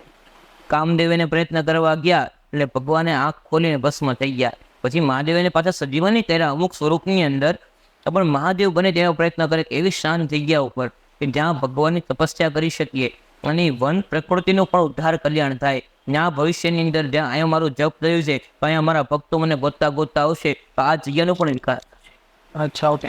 એટલે અત્યારે મહાદેવનું એક પર્વત છે આદિ કૈલાશ, બરોબર. જ્યાં કોઈ ચડી જ નથી શક્યું અત્યાર સુધી. એનું કારણ શું? એનું કારણ એવું છે કે મેં જેમ કીધું કે આપણે ઘણા લોકો જે કંટાળી જાય, અને ભગવાન મહાદેવ છે ને અનેક દેવોના અનેક અનેક ધામ છે. ભગવાન નારાયણ એના ધામમાં રહે છે, ઇન્દ્ર લોકમાં રહે છે, ગણપતિ લોકમાં રહે છે. પણ દેવાથી દેવ ભગવાન મહાદેવ એક એવા દેવ છે જે હિમાલય ઉપર વાસ કરે છે, જેને હિમાલય પર્વત પ્રિય છે. અને માઉન્ટ એવરેસ્ટ હિમાલય કરતા ઊંચો છે, ત્યાં ચડી શક્યા નથી, પણ હિમાલય પર નથી ચડવી શકો, ત્યાં ભગવાન શંકરનો સાક્ષાત વાસ છે. અને કદાચ તમને હું વાત કરું, કદાચ કથા સાંભળ્યું પણ હોઈ શકે કે રાવણને અભિમાન હતો. હા સાંભળી. રાવણે એમ છો કે ભગવાન આવા પર્વતમાં રહે, એનું કોઈ માધ્યમ નહીં. ત્યારથી ભગવાનને એમ થયું કે ભગવાનની માટે મારે સોનાની લંકા બનાવી. કુબેર પાસે ઘણો સંપત્તિ ધન લઈ આવ્યો, લંકા બનાવી, વિશ્વકર્માને બોલાવી લંકા બનાવી. અને ભગવાન મહાદેવને કીધું કે તમે આમાં રહ્યો. મહાદેવ કે વાંધો નહીં, હું રહું એમાં. અને મહાદેવે રાવણ પાસે વાસ્તુ યજ્ઞ કરાવ્યો. હવે રાવણ પાસે વાસ્તુ યજ્ઞ કરાવ્યો, અને એવો એક ક્રમ છે કે કોઈ પણ યજ્ઞ પૂજા તમે કરાવો ને એટલે બ્રાહ્મણને પછી દક્ષિણા તે આપવાની હોય. રાવણને મહાદેવ પૂછે તારે દક્ષિણામાં શું જોઈએ છે? રાવણ કે આ લંકા જે સોનાની છે એ મને આપી દો. રાવણનો સ્વાર્થ નહોતો, પણ રાવણનો કહેવાનો હેતુ એવો હતો કે જો આ લંકા મને આપી દે તો મારા મહાદેવ મારી સાથે જ રહે. અચ્છા બરાબર. ભગવાન કે સાસુ લંકા તને આપી, ચાલો મારી ભેગું રહેવા, એક તારી સાથે હું ન રહું, આપેલી વસ્તુમાં હું ન રહું. એટલે રાવણને એમ થયું કે હું ભગવાનને એમ કહું ભગવાન મારી સાથે રહેવા ન આવે, ભગવાન આપ કૈલાસ મારી તો કૈલાસ મારી લંકામાં મૂકી જાવ તો બરાબર. અને કૈલાસ ઉપાડવા ગયો એટલે નંદી એને રોક્યો કે નહીં રાવણ, તો આજે કરશો અસત્ય કરશો, ખોટું કરશો. અને પછી તોય રાવણ અભિમાનમાં આવી અને કૈલાસ પર્વતને ઉપાડવા ગયો.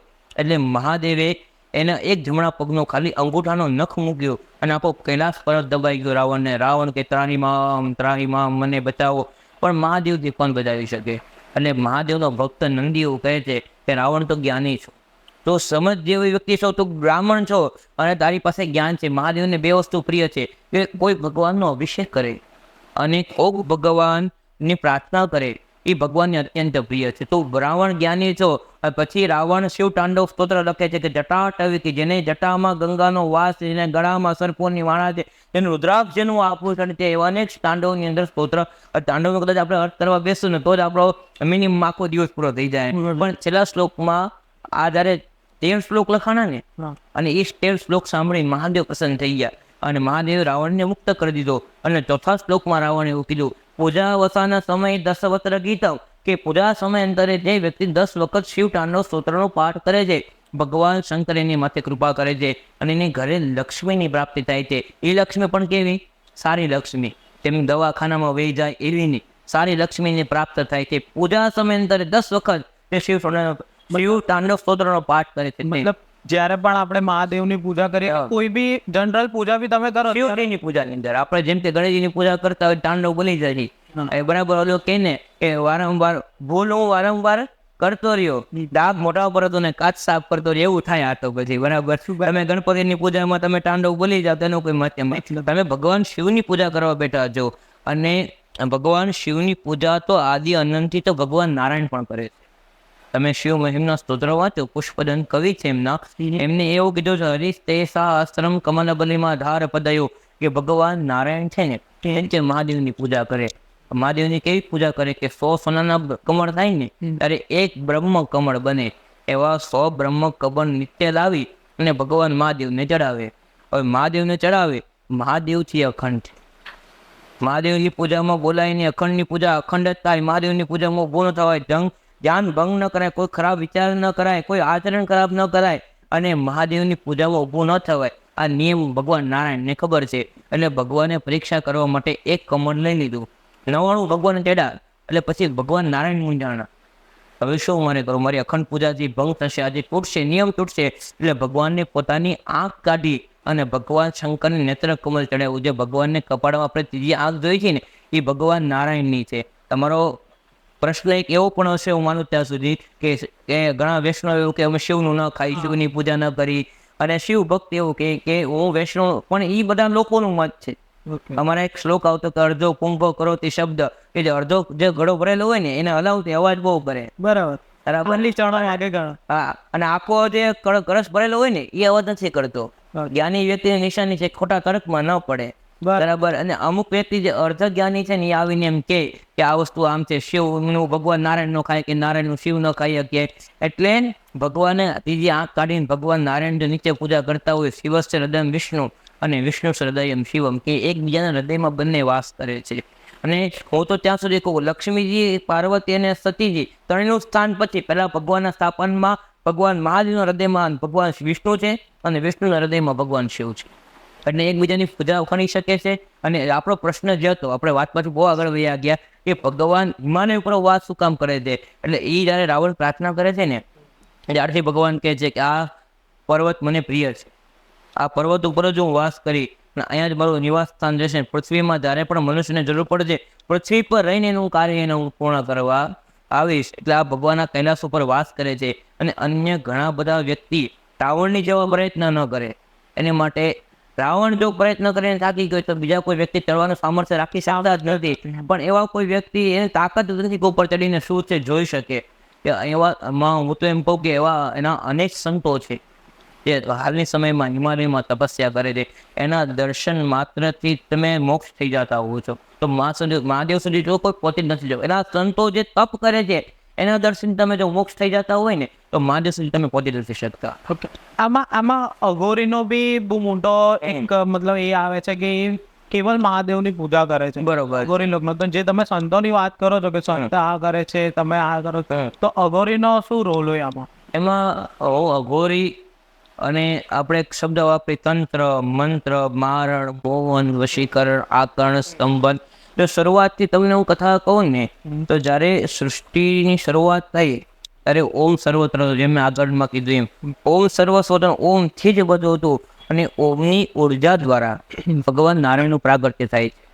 નારાયણનું પ્રાગટ્ય થાય છે એટલે ભગવાન નારાયણ જ્યારે જાગ્રત થાય છે એની આંખ ખુલે છે અને એનામાંથી અનેક પ્રકારની ઉર્જાઓ નીકળે. એના નાભીના કમળની નાભીના ભાગ એટલે તૂટીના ભાગની અંદરથી સહસ્ત્ર એટલે 1000નું પાનનું કમળ ઉત્પન્ન થાય છે. તમે ઘણી જગ્યાએ ભગવાનનો ફોટો જોયો હશે કે ભગવાન વિષ્ણુ શયન કરે છે, લક્ષ્મીજી પગ દબાવે છે અને કમળમાંથી બ્રહ્માજી ઉત્પન્ન થયા.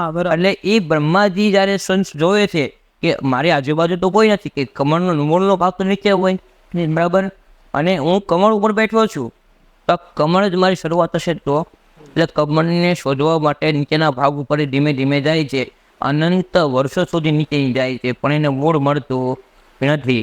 એટલે બ્રહ્માજી એમ થાય કે હું વૃદ્ધ વ્યક્તિ, કદાચ મારાથી હાથ છૂટી ગયો અથવા કાંઈ પડી ગયા, એની કરતાં જે સ્થાન છે કે અહમ બ્રહ્માસ્મિ, હું એક જ દેવ છું, પૃથ્વી પર બીજો કોઈ દેવ નથી.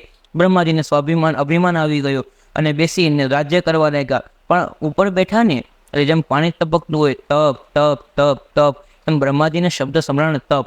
તો મને કોઈ તપસ્યા કરવાનો કહે છે એટલે ભગવાન બ્રહ્માજી તપસ્યા કરે છે, ઓમ મંત્રનો તપ કરે છે, ઓમ સર્વસ્વ છે ઓમથી જ તપ કરે છે, ઓમનું તપ કરે છે. તપ કરવાથી ભગવાન નારાયણ એના માટે કૃપા કરી દર્શન આપે છે. હવે ભગવાન નારાયણ જ્યારે દર્શન આપે ને ત્યારે વાસ્તવિકમાં ઘટના એવી બને છે કે બ્રહ્માજીને એમ થાય કે નારાયણ મારામાંથી થયા, કે મેં તપસ્યા કરી અને મારા તપના ઉર્જા થયા નારાયણ જન્મમાં. નારાયણને સત્ય હકીકત કહેવાનો પ્રયત્ન કરે છે અને બંને એકબીજાને હકીકત કહેવાનો પ્રયત્ન કરે છે, પણ બંને માનવા તૈયાર નથી. અને શિવ પુરાણ તો ત્યાં સુધી કહે છે કે પછી બંનેની વચ્ચે એવું ભયંકર યુદ્ધ થાય છે, બંને વચ્ચે હાહાકાર બચાવવા આખા બ્રહ્માંડની અંદર યુદ્ધ ચાલુ થઈ જાય છે. જે ઓમ હોય છે એક સ્તંભનો આકાર લઈ લે છે. ઓકે, સ્તંભ એટલે અગ્નિનો સ્તંભ, એનો કોઈ આદિ નથી, એનો કોઈ અંત નથી. જેમ મેં કીધું મહાદેવનો કોઈ આદિ નથી, તેમ એનો કોઈ અંત નથી. એ આખો એક વિશાળ સ્તંભનું સ્વરૂપ લે છે. અહીં સ્તંભમાંથી શબ્દ આવે છે કે તમે શેની માટે યુદ્ધ કરો છો, તમારો શું પ્રશ્ન છે એ અમને કહો. એટલે બંને એનો પોતાનો પ્રશ્ન રજૂઆત કરે છે કે મારામાંથી બ્રહ્માજી, બ્રહ્માજી કે મારામાંથી નારાયણ. એટલે ભગવાન એ સ્તંભમાંથી અવાજ કરીને એવું કહે છે કે જે કોઈ વ્યક્તિ બ્રહ્માજી તમે ઉપરના સ્થાન ઉપર જાઓ, જે આનો શરૂઆત શોધી કાઢશે, અથવા ભગવાન નારાયણ તમે નીચેના સ્થાન ઉપર જાઓ, જેનો અંત શોધી કાઢશે, એ પ્રથમ પૂજનીય દેવ કહેવાશે. એટલે બંને જે આપણે કેમ રેસ મેરેથોન હોય દોડવા માટે તરત, એમ બંને પોતાની એક પ્રતિકૃતિ સાબિત કરવા માટે બ્રહ્માજી ઉપરના સ્થાન ઉપર જાય છે અને ભગવાન નારાયણ નીચેના સ્થાન ઉપર જાય છે. બંને પોતાના સ્થાન ઉપર જતા નારાયણને ખ્યાલ આવી જાય છે કે આનો તો કોઈ અંત નથી. હું ગમે એટલા પ્રયત્ન કરું, કદાચ બ્રહ્માજી પ્રથમ પૂજનીય થઈ જાય તેમાં મને શું વાંધો છે. ભગવાન પોતાના સ્થાન ઉપર પાછા આવી જાય છે. બ્રહ્માજી ઉપરના ભાગ ઉપર જાતા જ કરે છે. બ્રહ્માજીને એમ થાય કે હું સર્વશ્રેષ્ઠ બની જાઉં, હું સર્વશ્રેષ્ઠ બની જાઉં. એટલે જ્યારે બ્રહ્માજી ઉપરના સ્થાન ઉપર જતા હોય છે ને ત્યારે ત્યાંથી એક કેતકીનું પુષ્પ પડે છે. શું પડે છે? કેતકીનું ફૂલ. પુષ્પ એટલે ફૂલ, સંસ્કૃતમાં ફૂલ ને પુષ્પ કહેવાય. ના કેતકી એમ. કેતકી નામનું ફૂલ આવે છે. આપણે કેમ ગલગોટા કે મોગરો કે એમ કેતકીનું ફૂલ આવે છે. કદાચ તમે યુટ્યુબમાં ગૂગલમાં સર્ચ કરો એનું ફૂલનો ફોટો પણ બતાવશે. એ કેતકીનું ફૂલ હેઠે પડતો આવે છે અને બ્રહ્માજીને સ્વીકાર કરે છે કે તમારા હાથમાં આવી જા. અને બ્રહ્માજી એમ કહે છે કે તું ઉપરથી પડશો એટલે મેં અંત શોધી કાઢ્યો. આ ઉપર કેતકીનું ફૂલ હતું એવું હું સાબિત કરી શકું. અરે કેતકીનું ફૂલ તો એવું કહે છે કે બ્રહ્માજી હું ક્યાંથી પડ્યો ને એ પણ મને ખબર નથી. અને એવા ઘણા હજારો વર્ષોથી હું પડતો આવું છું અને આ સ્તંભની જે ઉર્જા છે ને એની કારણે મારી સુગંધ એટલી બધી છે ને હું એટલો ફ્રેશ છું, તાજો છું, બરાબર. બાકી મને મારું શરૂઆત મને ખબર નથી. બ્રહ્માજી કહે છે એવું ના હોય, તારે એવું કહેવાનું, તારે સાક્ષી પુરાવવાની કે તું ઉપર હતો, ઉપરથી તું આવ્યો અને બ્રહ્માજી તને સ્વીકાર કર્યો અને ઉપર અંતની અંદર કેતકીનું પુષ્પ છે એટલે હું પણ પ્રથમ પૂજનીય બની જાય અને તારા ફૂલની અંદર તને પણ પુષ્પનો હું રાજા બનાવી જાય. તું ભગવાનની અંદર પૂજાની પહેલા તારો સ્વીકાર થશે. એટલે બ્રહ્માજીના આવતન સામે કેતકી પુષ્પ જે છે, જે કેતકીનું ફૂલ છે એ સાક્ષી પુરાવા તૈયાર થઈ જાય છે કે વાંધો નહીં, હું તમારી જે કહેવાનો અર્થ છે એ કરવા હું સાબિત થઈ જાય. બ્રહ્મદેવે એક આઈ વિટનેસ રેડી કરીને આ રીતે શ્રેણી કરે છે. પછી આની આગળ તમને કથા પણ તમને કહું છું કે એટલે બ્રહ્માજી નીચે ભાગ ઉપર આવે અને નારાયણને બતાવે છે એટલે એ સ્તંભ છે એમાંથી ભગવાન મહાદેવ પ્રગટ થાય છે અને એ એવું કહે છે કે બ્રહ્માજી તમે અસત્યનું આચરણ કર્યું છે, તમે ખોટું બોલ્યા છો. ઉપર કેતકીનું પુષ્પ હતું જ નહીં અને પોતાની સિદ્ધતા તમે સાબિત કરવા માટે અસત્યનું આચરણ કર્યું. આથી તમે કોઈ જગ્યાએ પૂજાશો નહીં, તમારે કોઈ જગ્યાએ મંદિર નહીં બને. તમે જો ભગવાન આપણે અહીંથી બહાર નીકળો ને, તમે કદાચ હું માનું ત્યાંથી બહુ વધારે 2 કિલોમીટર આવે તો મહાદેવનું મંદિર મળે, વિષ્ણુ ભગવાનનું મંદિર મળે. પણ ભારત દેશની અંદર આખા પૃથ્વીની અંદર ખાલી બ્રહ્માજીના 2 જ મંદિર છે. એક છે બ્રહ્મા અને પુષ્કરની અંદર, બરાબર, કે જ્યાં બ્રહ્માજીને શ્રાપ હોવાના કારણે. બાકી જે બ્રહ્માના મંદિર બનાવે છે ને, મંદિર પણ નષ્ટ થઈ ગયા ને વ્યક્તિ પણ નષ્ટ થઈ ગયો. કોઈ બ્રહ્માજીના મંદિર બનાવી શકતું નથી. એટલે બ્રહ્માજીને શ્રાપ મળ્યો અને ભગવાન મહાદેવે તમે જુઓ જેને દુનિયાએ છોડ્યા ને એના મહાદેવ અપનાવ્યા. કંકુ, ચંદન, સુગંધિત દ્રવ્ય દાંત એવો લે કે મના ચડાવવાથી આ લાભ થાય, આ દેવો ચડાવવાથી આ લાભ થાય. પણ ભસ્મ જે વ્યક્તિ મરી ગયા હોય એની ભસ્મનું શું કરવું? એ કે મહાદેવ કે હું અપનાવીશ. બધા દેવો અલગ અલગ વાહન લઈ લીધું. ઇન્દ્રનું એરાવત, ભગવાન નારાયણનું ગરુડ, લક્ષ્મીજીનું આ ત્યારે હંસ આદિ ઘણા બધા વાહન બધા લઈ લીધા. સર્પ કે અમારે ક્યાં જવું, બળદ કે મારે શું કરવું. સર્પને કે તમને આજથી ગળામાં ધારીને મારું આભૂષણ રાખી. અને એક કથા તો એવી છે કે ભગવાન જ્યારે વિષપાન કર્યું ને એને ભેગું સર્પોએ પણ વિષપાન કર્યું હતું. એટલે ભગવાન એને ગળામાં રાખે છે, નંદીને વાહન કરે છે. તેને દુનિયાએ છોડ્યા ને એને મહાદેવે અપનાવ્યા. જે જ્યારે વ્યક્તિ થાકે ને ત્યારે મહાદેવના શરણે જાય. અને એવા બ્રહ્માજી તમે અસત્ય બોલ્યા છે પોતાની શિક્ષા સાબિત કરવા માટે. એટલે બ્રહ્માજીને શ્રાપ આપે તમે કોઈ જગ્યાએ પૂજાશો નહીં. અને કેતકીના પુષ્પને પણ શ્રાપ આપે છે કે બધી પૂજાની અંદર મને બધા ફૂલ ચડે. ભગવાન મહાદેવને કોઈ પણ પુષ્પ લાવી તમે બીલીપત્ર ચડાવો તો પણ ભગવાન સ્વીકાર કરે, પણ કેતકીનું પુષ્પ ન ચડે. એટલે ભગવાન એની આગળ ક્ષમાયાચના કરે છે. અને જે વીર હોય ને એ ગમે એને માફી આપી દે. તમામ વીરસ્ય ભૂષણમ, કે જે વ્યક્તિ સજ્જન હોય એ ગમે એને માફી આપી શકે, પણ માફીનો પસ્તાવો થવો જોઈએ. એટલે બંનેને બ્રહ્માજીને અને કેતકીના પુષ્પને ભગવાન વરદાન આપે છે કે તમે કોઈ જગ્યાએ તમારા મંદિર નહીં બને પણ તમે યજ્ઞના પ્રધાન દેવ કહેવાશો. અને તમે જે મનુષ્યની રચના કરશો એનામાંથી તમે બ્રાહ્મણો બનાવશો જે પૃથ્વી પરના દેવ છે. અને બ્રાહ્મણ તમારા સમાન પૂજા છે. તમે યજ્ઞમાં કદાચ બેઠા હો ન બેઠા હો ખ્યાલ નથી, પણ એ યજ્ઞમાં બ્રાહ્મણોની પણ પૂજા આવે. બ્રાહ્મણ પાસે તમે યજ્ઞ કરાવો, બ્રાહ્મણ વગર યજ્ઞ ન થાય. ઘણા બેન એમ કે ચોપડી વાંચીને કથા કરી લઈ, એ કથા પણ પડે નહીં. બ્રાહ્મણ વગર કથાના પહેલા જ વાત કીધું છે બ્રાહ્મણને બોલાવીને ભગવાનની કથા કરવી. તમે જે બ્રાહ્મણો બનાવશો એ તમારી જગ્યાએ પૂજા છે એવું વરદાન આપ્યું. અને કેતકીના પુષ્પને પણ વરદાન આપ્યું કે આખા વર્ષની અંદર કેવડા 30 એમાં કેતકીનું પુષ્પ એક મહાદેવને ચડાવવાથી તમને દુનિયા તમામ પ્રકારનું ઐશ્વર્ય પ્રાપ્ત થાય. અને જે મહાદેવની પૂજા કરવાથી તમને ફળ નથી મળતું ને એ 1000 વર્ષમાં ફળ તમને ભેગું થાય છે ને એ કેતકીના પુષ્પ ચડાવવાથી તમને ફળ પ્રાપ્ત થઈ જાય છે. એવું એક વ્રતની અંદર એને મહિમા આપી કે આખા વર્ષમાં ખાલી એક જ વખત તું મને ચડી. એટલે આ રીતની ઘટના બની. પછી ભગવાન બ્રહ્માજીને ભગવાન એવું કહે તમે પૃથ્વીને બનાવો, પૃથ્વીની રચના કરો.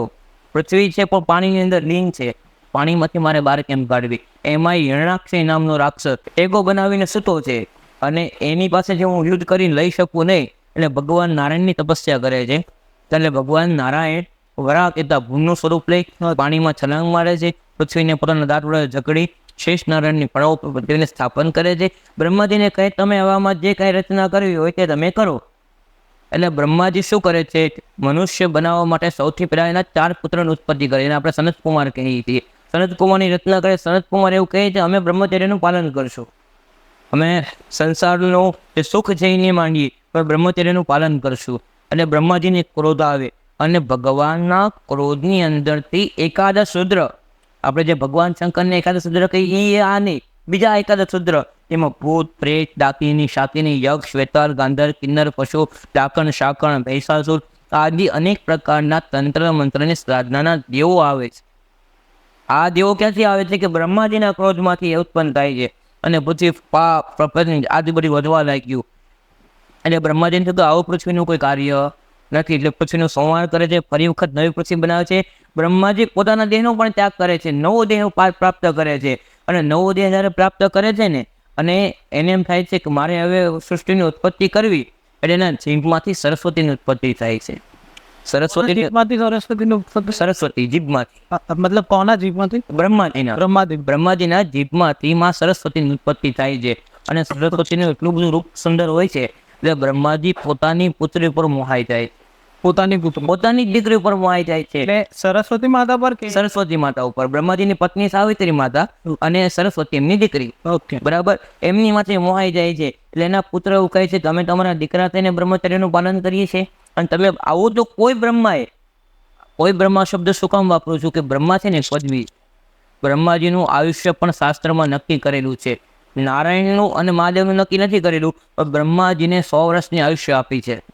હવે તમને એમ કહું કે બ્રહ્માજી જે છે ને આ પૃથ્વી બનાવી, અહીં એનું 100 વર્ષનું આયુષ્ય છે, તમે મને એમ મારા આવું થોડુંક હોય, અને બ્રહ્માજી 51 વર્ષ ચાલે છે એમ હું કહું તો અમારી પાસે તો અહીં 60 વર્ષના ગઈઢા પડ્યા છે. તે હું બ્રહ્માજી પહેલા પૃથ્વી પર આવ્યા છે, પણ માણસનો સમય કઈ રીતે જાય છે અને ભગવાનનો સમય કઈ રીતે જાય છે એનું આખું ગણિત હાલની કેલ્સી ન કરીએ કે ને એટલું આપણા શાસ્ત્રમાં એનું ગણિત કરીને બતાવ્યું છે. આપણે આંખ ઝપકાવીને બંધ કરી એટલે એક ક્ષણ જાય, એવા 12 ક્ષણોનું મુહૂર્ત આવે, એવા આપણે જ્યારે 24 કલાક આપણા પૂરા થાય ને ત્યારે આપણે એક દિવસ પૂરો થતો હોય છે.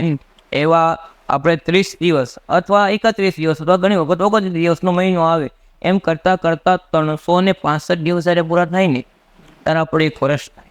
ઓકે, આપણો એક વર્ષ આ રીતે થાય. એ રીતે પાછા 365,000 વર્ષ પૂરા થાય ને, એટલે 365,000 વર્ષ ઓકે. જ્યારે એ પૂરા થાય ને ત્યારે બ્રહ્માજી જે દેવની ઉત્પત્તિ કરી છે ને એનું એક વર્ષ થતું હોય છે. અચ્છા, બરાબર, એ રીતે એનું એક વર્ષ થતું હોય છે. અહીંયા વાત પૂરી થઈ ગઈ.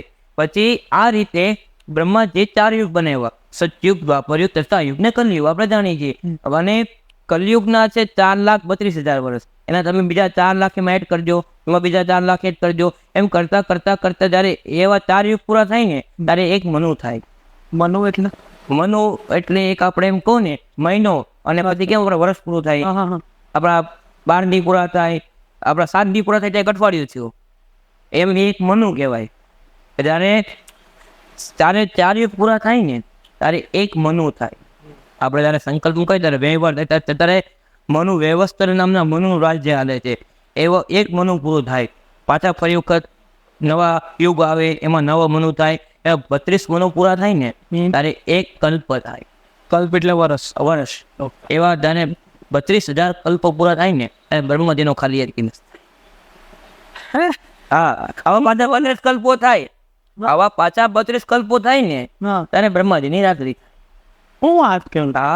અને આનું ગણિત તમને હું ભાસ્કરાચાર્ય પણ લખેલું છે, અને કદાચ હું તેવું કહું અત્યારે તો ઘણા વિદ્વાનોએ પોતાના યુટ્યુબમાં અને ઘણી જગ્યાએ આનું તમને સંશોધન મળતું હોય છે.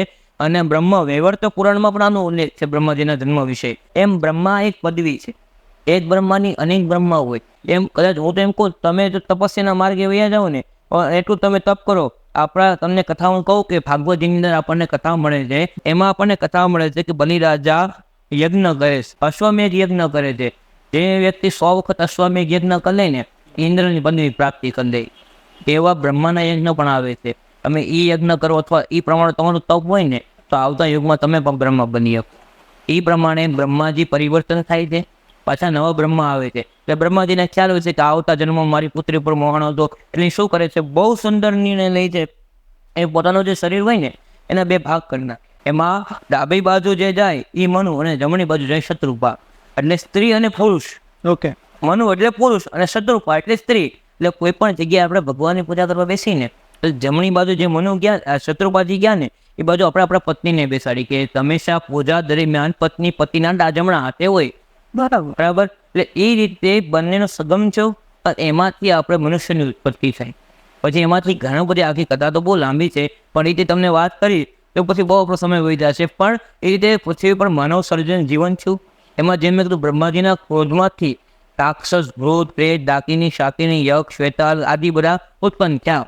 એ વસ્તુ જ્યારે હાવ નષ્ટ થઈ ગઈ ને એટલે અમુક તાંત્રિકોએ, અમુક સંતોએ એની અમુક પ્રકારની વિદ્યા લેવા માટે, પોતાની પ્રજ્વલિત કરવા માટે, પોતાની વાસનાઓ પ્રજ્વલિત કરવા માટે અથવા પોતાના કાર્ય કરવા માટે એને આ તંત્ર સાધનાને ઊભી કરી. તે આપણે હનુમાન ચાલીસા બોલીને અને એમાં પણ કહે છે જે ભૂત પિશાચ નિકટ નહીં આવે, મહાવીર જબ નામ સુનાવે, કે ભૂત પ્રેત બધું જ છે. આપણે ઘણા લોકો કે ભૂત એવું કાંઈ હોય નહીં, એવું માનતો નથી, પણ તમારે ખાલીને કહેવાનું કે વડલાને ઝાડની નીચે એક દી ખાલીને હોઈને બતાય, એક દિવસ સુઈ ન શકે. વડલે આપણે પિતૃઓનો વાસ હોય છે, આપણે બાળપણથી આપણને શીખવાડવામાં આવેલું છે. અને ત્યાં ભૂત પ્રેત આદિ જે હોય ને એ કઈ રીતે બને કે જે પિતૃઓની મોક્ષ ઈચ્છા પૂરી ન થઈ હોય એ પ્રેત બને, પ્રેતમાંથી ભૂત બને. એ રીતે એની અલગ અલગ યોનિમાં એ થતા હોય છે. એમ આપણી જે આત્મા છે ને એ જ ભટકી બધી વસ્તુ બનતી હોય છે, એ જ રીતે બધી વસ્તુ થતી હોય છે. એટલે આ સાધના છે ને એને વશમાં કરવી બહુ અઘરી છે. એમાં પણ શુક્રાચાર્ય રાક્ષસોના રાજા હતા ને, એની પાસે સંજીવની મંત્ર હતો. કોઈ વ્યક્તિ મૃત્યુ પામી જાય એના મસ્તક ઉપર હાથ મૂકે અને મંત્ર બોલે એટલે સંજીવની વિદ્યા એ પ્રાપ્ત કરી લે એટલે વ્યક્તિ જીવતો થઈ જાય. બરાબર. એની પાસે વિદ્યા હતી. એ પણ એક પ્રકારની તંત્ર વિદ્યા એવું કહી શકો. અને કદાચ તમારે અનુભવ કરવો હોય ને તો આપણે માર્કંડ નામના ઋષિ હતા, તેને મહામૃત્યુંજય મંત્રની રચના કરી હતી. એ મહામૃત્યુંજય મંત્ર દ્વારા હાલની સ્થિતિમાં પણ કોઈ વ્યક્તિને તમે એની પાસે બ્રાહ્મણોને બેસાડો, આની વચ્ચે મહામૃત્યુંજયના મંત્રના જપ કરો, તો આ જપ કરવાથી જ્યાં સુધી જપ આનતા હોય ને ત્યાં સુધી યમરાજની પણ તાકાત નથી કે આના શરીરમાંથી પ્રાણ લઈ શકે. આ ખાલી એક મંત્રની તાકાત તમને કહું, વેદના એક મંત્રની તાકાત કહું તો અંદર વેદની અંદર ઘણી બધી સાધનાઓ છે, પણ એને પ્રાપ્ત કરવા માટે તમારી તપસ્યા જોઈ. હું એમ કહું કે મારા હાથમાં હું પાવડર લઈને તને હું ભસ્મ કરી નાખું તેવું ન થાય. તે માટે તપસ્યા તમારી જોઈ. એ વસ્તુ પ્રાપ્ત કરવા માટે અનેક વર્ષો જોઈ અને પછી તમે પ્રાપ્ત કરી શકો છો. અને ઘણા લોકો એમ કે તંત્ર મંત્ર સાધના ત્યાં આવું થઈ જાય. એ ઘણી જગ્યાએ હું કોઈનો વિરોધ નથી કરતો, પણ 99માંથી એક ખાતા. બરાબર. હિન્દુ ધર્મમાં કર્મને મહાન બતાવ્યો છે. વાલ્મીકી હતા એ મોટા સંત થઈને બતાવ્યો. રાવણ રાક્ષસોની બ્રાહ્મણ હોવા છતાં પણ એને છેલ્લે વિનાશ, પ્રભુને દ્વારા જ એને વિનાશ થયો, એનો વિનાશ પણ થયો. બરાબર, તમારી વાત સાચી છે. મહારાજ, આપણે તમે મહામૃત્યુંજયની વાત કરેલી છે, મારે એના પર આવવાનું છે, પણ મેં એ પછી ગયા. મારે એ જાણવું છે કે શ્રાવણ માસ જે છે મહાદેવનો માસ કહેવાય છે. લોકો કહે છે કે શ્રાવણ મહિનો એટલે મહાદેવનો મહિનો. તો એ આપણા સનાતન ધર્મ જેટલા કે હિન્દુ ધર્મ વિશે આટલો મહત્વ કેમ છે? બરોબર છે કે મેં જ્યારે બી જોઉં ને ત્યારે કોઈ બી ભગવાનનો સ્પેશિયલ મંથ નથી.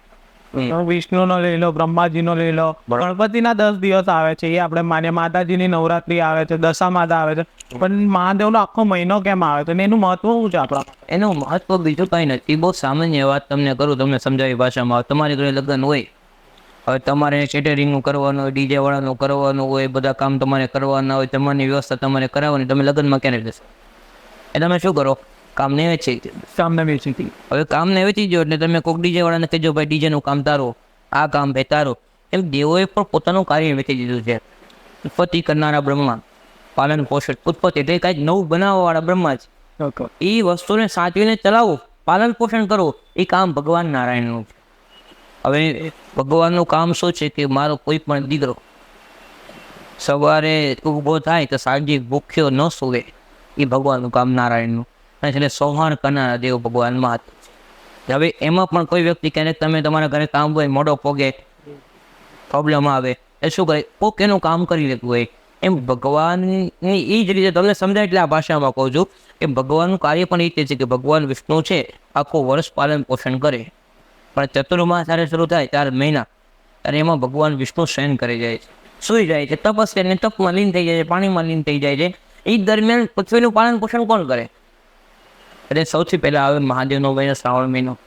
એમાં આખા મહિનાની જવાબદારી મહાદેવ ઉપાડ્યું કે આ આખો મહિનો છે એની અંદર હું પૃથ્વી પર રહી અને મારો વાસ પૃથ્વી પર જ છે પહેલેથી, પણ હું પૃથ્વીમાં લોકોના ઘરે ઘરે જઈને વાસ કરી ભગવાન વિષ્ણુનું કાર્ય હું કરી. મહાદેવનો શ્રાવણ માસ પૂરો થાય એટલે પિતૃના 15 દી આવે. પિતૃઓ આપણે સાર સંભાળ લઈ, પછી ગણપતિના 10 દિવસ આવે. એની પણ કથા છે. ગણપતિ દાદાએ જ્યારે મહાભારત લખ્યું ને ત્યારે 10 દિવસ માટે ગણેશજીએ મહાભારત લખ્યું. વેદવ્યાસજી બોલતા ગયા. એમાં પણ હું તમને મહાભારતની વાત કરું ને તો વેદવ્યાસજીનો નિત્ય કર્મ રોજ સંધ્યા કરવી. હવે ગણેશજી એવું કીધું કે હું ગ્રંથ તો લખું ખરો, પણ તમે બોલતા બોલતા અટવાઈ ગયા અથવા બોલતા બોલતા બંધ થઈ ગયા. એ સમયે ગ્રંથ લખવાનું હું બંધ કરી દઈ.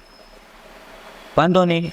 એટલે જ્યારે વ્યાસજીનો સંધ્યા કરવાનો સમય થાય એટલે એકાદો શ્લોક એવો મૂકે ને એમાં ગણેશજીને ખંજવાળ આવી જાય કે ઓહો આ શ્લોકનો અર્થ મારે કેમ કરવો, અને એ અર્થ કરે ને મનોમન વિચારે ને ત્યાં સુધી ભગવાન સંધ્યા કરીને પાછા આવી જાય. એવું ભવ્ય મહાભારત. અને એ લખતા 10 દિવસ થઈ ગયા અને ગણેશજીમાંથી એટલી બધી ઉર્જા આવી ગઈ અને ભગવાન વેદવ્યાસજીએ જોયું ત્યાં શું એટલે ભગવાનને લઈને નદીમાં સ્નાન કરાવે, જેની કારણે જે ઉર્જા જે પાવર ઊભો થશે તે થોડો ઓછો થાય. એટલે આ આપણા હિન્દુ ધર્મમાં એક એવું મહત્વ છે કે 10 દિવસ માટે ગણપતિ ચોથથી લઈ ભગવાનને આપણે સ્થાપન કરી 10 દિવસ ભગવાનની પૂજા કરી. ઘણા લોકો 1 દિવસ કરતા હોય, ઘણા દિવસ પોતાની મત અનુસાર કરતા હોય, પણ સનાતન ધર્મ પ્રમાણે 10 દિવસ ગણપતિને આપણે રાખી અને તેનું ધર્મ વિસર્જન કરીએ છીએ. શું?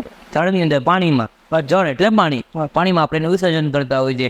ગણપતિનો સમય પૂરો થાય એટલે થોડાક સમય પાછા માતાજીને નોરતા આવતા હોય છે. પછી નાના મોટા આપણા તહેવારો જેમ કે કાળી ચૌદસ છે, ભીમ 11 છે, પછી એકાદશી છે, દિવાળી છે, નવું વર્ષ છે, એમાં અનેક દેવોનું મહત્વ બતાવ્યું છે. એ લોકોને એક દિવસ આવે અને એ પૂરા થાય એટલે દેવ ઉઠી એકાદશી આવે, કાર્તક મહિનાની એકાદશી. એમાં ભગવાન વિષ્ણુ જાગે.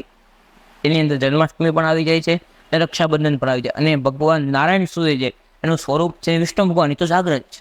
એટલે એ દરમિયાન તમે કોઈ ભગવાનનું નામ લ્યો, કોઈ જપ લ્યો, તેવું નથી કે ભગવાન જોતા નથી, પણ એ ભગવાન તમારું કર્મને બાંધીને રાખે. જ્યારે એ જાગ્રત થાય ને અને જો જે પછી તમને વરદાન પ્રાપ્ત કરાવે છે. એટલે ખાસ આ મહિનાની અંદર ભગવાન શંકર ત્યાં પૃથ્વીનું પાલન પોષણ કરે છે. અને શ્રાવણ મહિનામાં શંકર ભગવાન ધરતી પર હોય ને ધરતી લોકોનું પાલન પોષણ. અને ભગવાન મહાદેવને જેમ મેં કીધું કે અભિષેક પ્રિય છે, એમાં દૂધ ચડાવવાનું મહત્વ છે, દહીં ચડાવવાનું મહત્વ છે. ઘણા બુદ્ધિજીવી કેમ કે ભગવાનને 10 રૂપિયાનું દૂધ ચડાવી અને એ ગરીબોને ખવડાવી તેની કરતાં 500 રૂપિયાની ટિકિટને તમે ગરીબોને આપી દેતા હો તો પિક્ચર જોવા જાઓ છો એના કરતા જોવડાવો પિક્ચર. હા, એને લોકોને બતાવો ને. તમે જે લાખો રૂપિયા તમારી ગાડીઓમાં વાપરો છો એની કરતાં તમે ગાડી જોઈ છે તો તમે નેનોમાં આટા મારી શકો છો. એ નેનો તમને લઈ જવાનું કામ કરે છે, મર્સિડીઝ છે તમને લઈ જવાનું કામ કરે છે. તો એના ભાગના પૈસા જે બચતા હોય તમે ગરીબોને ખવડાવો ને. અને મારા મહાદેવને 10 રૂપિયાની દૂધની જરૂર નથી. હું તો એમ કહું મારા પર્સનલી મહાદેવને 10 રૂપિયા દૂધની જરૂર નથી. પણ દૂધ ચડાવવાનું વિશેષ મહત્વ છે. તમે જોજો કાશીમાં પહેલાં બહુ ભૂકંપ થતા હતા. એટલા બધા ભૂકંપ થતા હતા જેની કારણે ત્યાં મહાદેવની ઘર મહાદેવ એવો લોકોએ નિર્ણય કર્યો કે ઘરે મહાદેવની સ્થાપના થાય અને જે મહાદેવને દૂધ ચડાવવામાં આવે ને અને એ દૂધ ધરતી ઉપર જાય. એ ધરતી પર જવાના કારણે એ ધરતી છે ભૂકંપ બને. તમે તારે આવા કાશી વિશ્વનાથ જાઓ, અમરનાથ જાઓ, નીચેની ધરતી ઉપર 3 લીટા પડી ગયા છે દૂધના, કેટલું મહાદેવને દૂધ ચડ્યું છે. અને હાલની સ્થિતિમાં જ્યાં કોઈ ભૂકંપ ના આવે ત્યાં મહાદેવનો વાસ છે. અને બીજી વાત હું એમ કહું કે લોકો એવું કહે કે શિવને ચડાવી દીધું પછી તો દૂધ પીવાય જ નહીં, શું કામ ન પીવાય? પણ હું બ્રાહ્મણ થઈ ભગવાનની પૂજા કરી શકું, પણ ભગવાન શિવને જે પ્રસાદી આપી હોય ને એની થાળામાં જે પ્રસાદી મૂકીને હું ન ખાઈ શકું. એના શિવના ગણો જ આવે. એ શિવના 10 નામી બ્રાહ્મણ હોય, તપોધન બ્રાહ્મણ હોય, એ જ ભગવાન શંકરનું બિલીપત્ર ચડાવેલા ઉતારી શકે, એનો પ્રસાદ લઈ શકતા હોય. અને પ્રસાદ લઈને આપણે શું કરી આમ ખાઈને આમ ચડાવી દઈ નહીં. પ્રસાદ લઈ મસ્તકે લગાવી પ્રણામ કરી અને પછી પ્રસાદને લઈ એની કારણે આપણું મન પવિત્ર થાય. એવું બ્રાહ્મણ થઈને એવો પ્રસાદ હું ન ખાઈ શકું, પણ તમે દૂધ થોડા પી શકો, ભગવાનને ચડી દો. આપણે આ વસ્તુને આગળ લઈ જઈએ. આપણે હનુમાન દાદાની વાત કરી, બરોબર. જેની મેં દર શનિવારે જાઉં છું. ક્ષેત્રપાળ આપણા સુરતમાં મંદિર છે ને, દર શનિવારે જાઉં છું. બરોબર. ત્યાં હનુમાન ચાલીસા વાંચી છું, ત્યાંથી આવું છું એ રીતના. હવે એવું કહેવામાં આવે છે કે જે હનુમાન દાદા છે તે મહાદેવનો રૂપ છે, બરાબર? તો આપણે એવું માની શકીએ કે મહાદેવ હજી પણ ધરતી પર છે. હા, હનુમાન દાદાના રૂપમાં. હા, હું તમને શરૂઆતથી જ કહું કે મહાદેવ કૈલાસ બને છે, કૈલાસ એ પૃથ્વી ઉપર છે. બીજી વસ્તુ એ કે આ કથા ઘણા લોકો અમને પૂછે કે મહાદેવનું રૂપ કહેવાય એ પવન પુત્ર શું કામ કહેવાય? એ વ્યક્તિ મહાદેવનું સ્વરૂપ છે એ પવન પુત્ર શું કામ કહેવાય? તો વાનરરાજ કોણ હતા? તો આપણે શું કહીએ હનુમાન ચાલીસામાં પંક્તિ બોલી, શંકર સુવન કેસરી નંદન તેજ પ્રતાપ મહાજગ વંદન. આ તમે પંક્તિ હનુમાન ચાલીસા વાંચો ને એમાં જ કહે છે શંકર સુવન, કે ભગવાન શંકરનું જે તેજ હતું ને, શંકર સુવર કેસરી નંદન, કેસરી નામના વાનર સાથે મહાજનની માતાના લગ્ન કરાવે છે. એટલે આમ એ હનુમાનજી મહારાજ મહાદેવનું 11મું રુદ્રય કહેવાય. પવન દ્વારા ગર્ભમાં સ્થાપિત થયા એટલે પવનપુત્ર પણ કહેવાય છે. અને કેસરી નામના વાનર સાથે લગ્ન થયા એટલે વાનર પ્રજાતિમાં ઉત્પન્ન થયા એટલે એ કેસરી નંદન પણ 3 પિતા કહેવાય. એમાં મહાદેવનું સ્વરૂપ કહેવાય હનુમાનજી મહારાજ. અને હનુમાનજી મહારાજ મહાદેવનું સ્વરૂપ કહેવાય. અને તમને ખાલી એક ચર્ચા કરું, આ અનેક રામાયણમાં પ્રસંગ આવે છે. આધ્યાત્મ રામાયણ, રામાયણ પાછી એક નથી, રામાયણ અનેક છે. મેં સાંભળી મારા રામાયણના ગ્રંથમાં લખી, તમે સાંભળી તમારા ગ્રંથમાં લખી, એક નવું નામ આપ્યું. એમ આધ્યાત્મ રામાયણ અને આનંદ નામની રામાયણમાં પ્રસંગ આવે છે કે ત્યારે રાવણ ભેગું ભગવાન રામનું યુદ્ધ પૂરું થાય છે અને રામ એવું કહે છે કે હવે મારે અયોધ્યા મારી જન્મભૂમિ પાછું જવું છે. અરે હનુમાનજી મહારાજ એને પ્રાર્થના કરે છે કે મારા અંજની માતાને પણ તમારા દર્શન કરવાની ખૂબ ઉત્સુકતા છે, તમે એને દર્શન આપો. માતા કે વાંધો નહીં, સારું અમે દર્શન આપી. ગામમાં સમાચાર મળે છે કે ભગવાન દર્શન દેવા માટે આવે છે. ગામમાં રંગ રોગાણ કરી, પાણી ચાટી, સાચા પૂરી દીવા કરી ભગવાનની માટે વાટ જોઈ. ભગવાન આવે, ભગવાન આવે, ભગવાન આવે. ત્યારે ભગવાન રામ નગરમાં આવે એટલે આખું નગર ભગવાનના સ્વાગતમાં જાય છે. બહુ ધામધૂમથી ભગવાનનું સ્વાગત કરે છે. અને જ્યારે ભગવાન અંજની માતા પાસે આવે ને ત્યારે અંજની માતા ભગવાનને જોઈ બે હાથ જોડી પગે નથી લાગતા, જે વંદન કરતા, માતા શરમથી મોઢું નીચે કરી ગઈ. ભગવાન રામ મર્યાદા પુરુષોત્તમ, એને એમ થયું કે માતાએ મોઢું નીચે કેમ કરી દીધું, આનું શું કારણ છે? પણ મર્યાદા હોવાના કારણે પૂછી ન શકે. એટલે ભગવાનના મગજમાં પ્રશ્ન વારંવાર આવતો રહ્યો. એટલે ભગવાનને ચિંતામાં જોઈ માતાએ પ્રશ્ન કર્યો કે હે રામ, કોઈ ચિંતામાં રાખવું? કે હા માતા, કે જ્યારે મેં તમારા દર્શન કર્યા અને તમે મારા દર્શન કર્યા ત્યારે તમે મને આશીર્વાદને બદલે મોઢું કેમ નીચે કરી દીધું? ત્યારે અંજની કે હાલો રામ તમને બતાવું. એક વનમાં લઈ જાય છે. કહે છે રામ, સામે 2 પર્વત છે એ દેખાય છે? કે હા માં 2 પર્વત છે એ દેખાય છે. કે રામ, આ પર્વત પહેલા એક હતો અને તૂટીને 2 ભાગ થયા છે? કે હા માં એ પણ દેખાય છે કે પર્વત હતો, તૂટીને 2 ભાગ થયા છે. પણ રામ, આ પર્વત વીજળી પડવાથી અથવા ભૂકંપ આવવાથી 2 ભાગ નથી થયા. તો માં શેનાથી થયા? કે જ્યારે હનુમાનનો જન્મ થયો ને ત્યારે મારા સ્કંદમાંથી દૂધની ધારા થઈ અને એ દૂધની ધારાએ પર્વતને ચીરી નાખ્યો. સાહેબ, આપણે વિચાર કરવો કે જે માના દૂધમાં એટલી તાકાત હોય અને આખો પર્વત ચીરી નાખે, એ હનુમાન કેટલો શક્તિશાળી હશે? એવો શક્તિશાળી પુત્ર તારી ભેગું હોય ત્યારે 14 વર્ષ વનમાં રહેવું પડે, તારે રાવણ ભેગું યુદ્ધ કરવા માટે સંન્યાસી ભગવા અવસ્થા ધારણ કરવા પડે.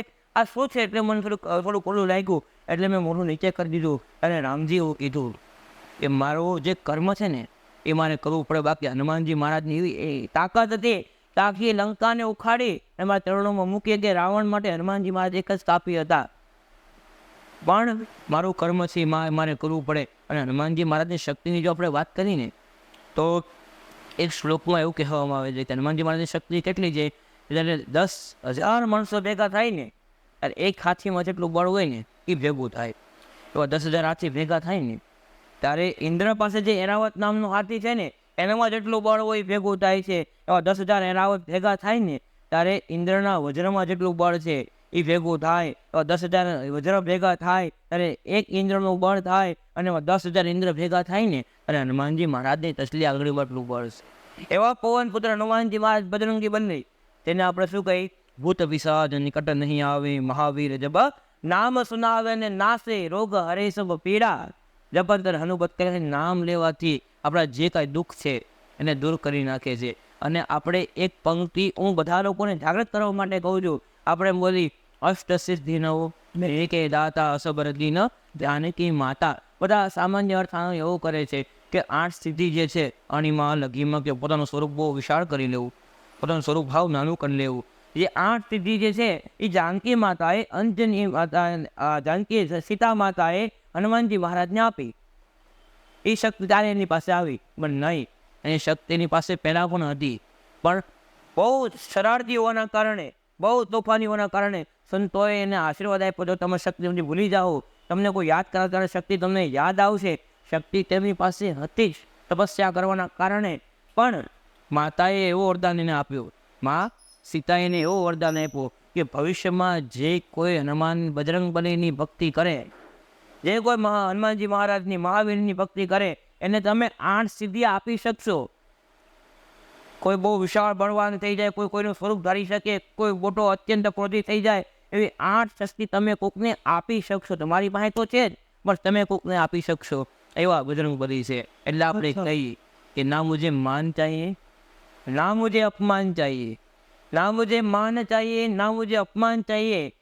કોઈ પૂછે તો ના હમે ઈમાન चाहिए, हमें तो सिर्फ हनुमान चाहिए. એવા બજરંગબલીને આપણે પ્રાર્થના કરી.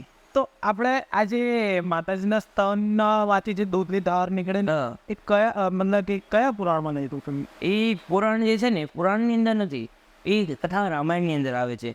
અને અનેક રામાયણ છે. હું એમ કહું 1 લાખ કરતાં પણ વધારે રામાયણ છે.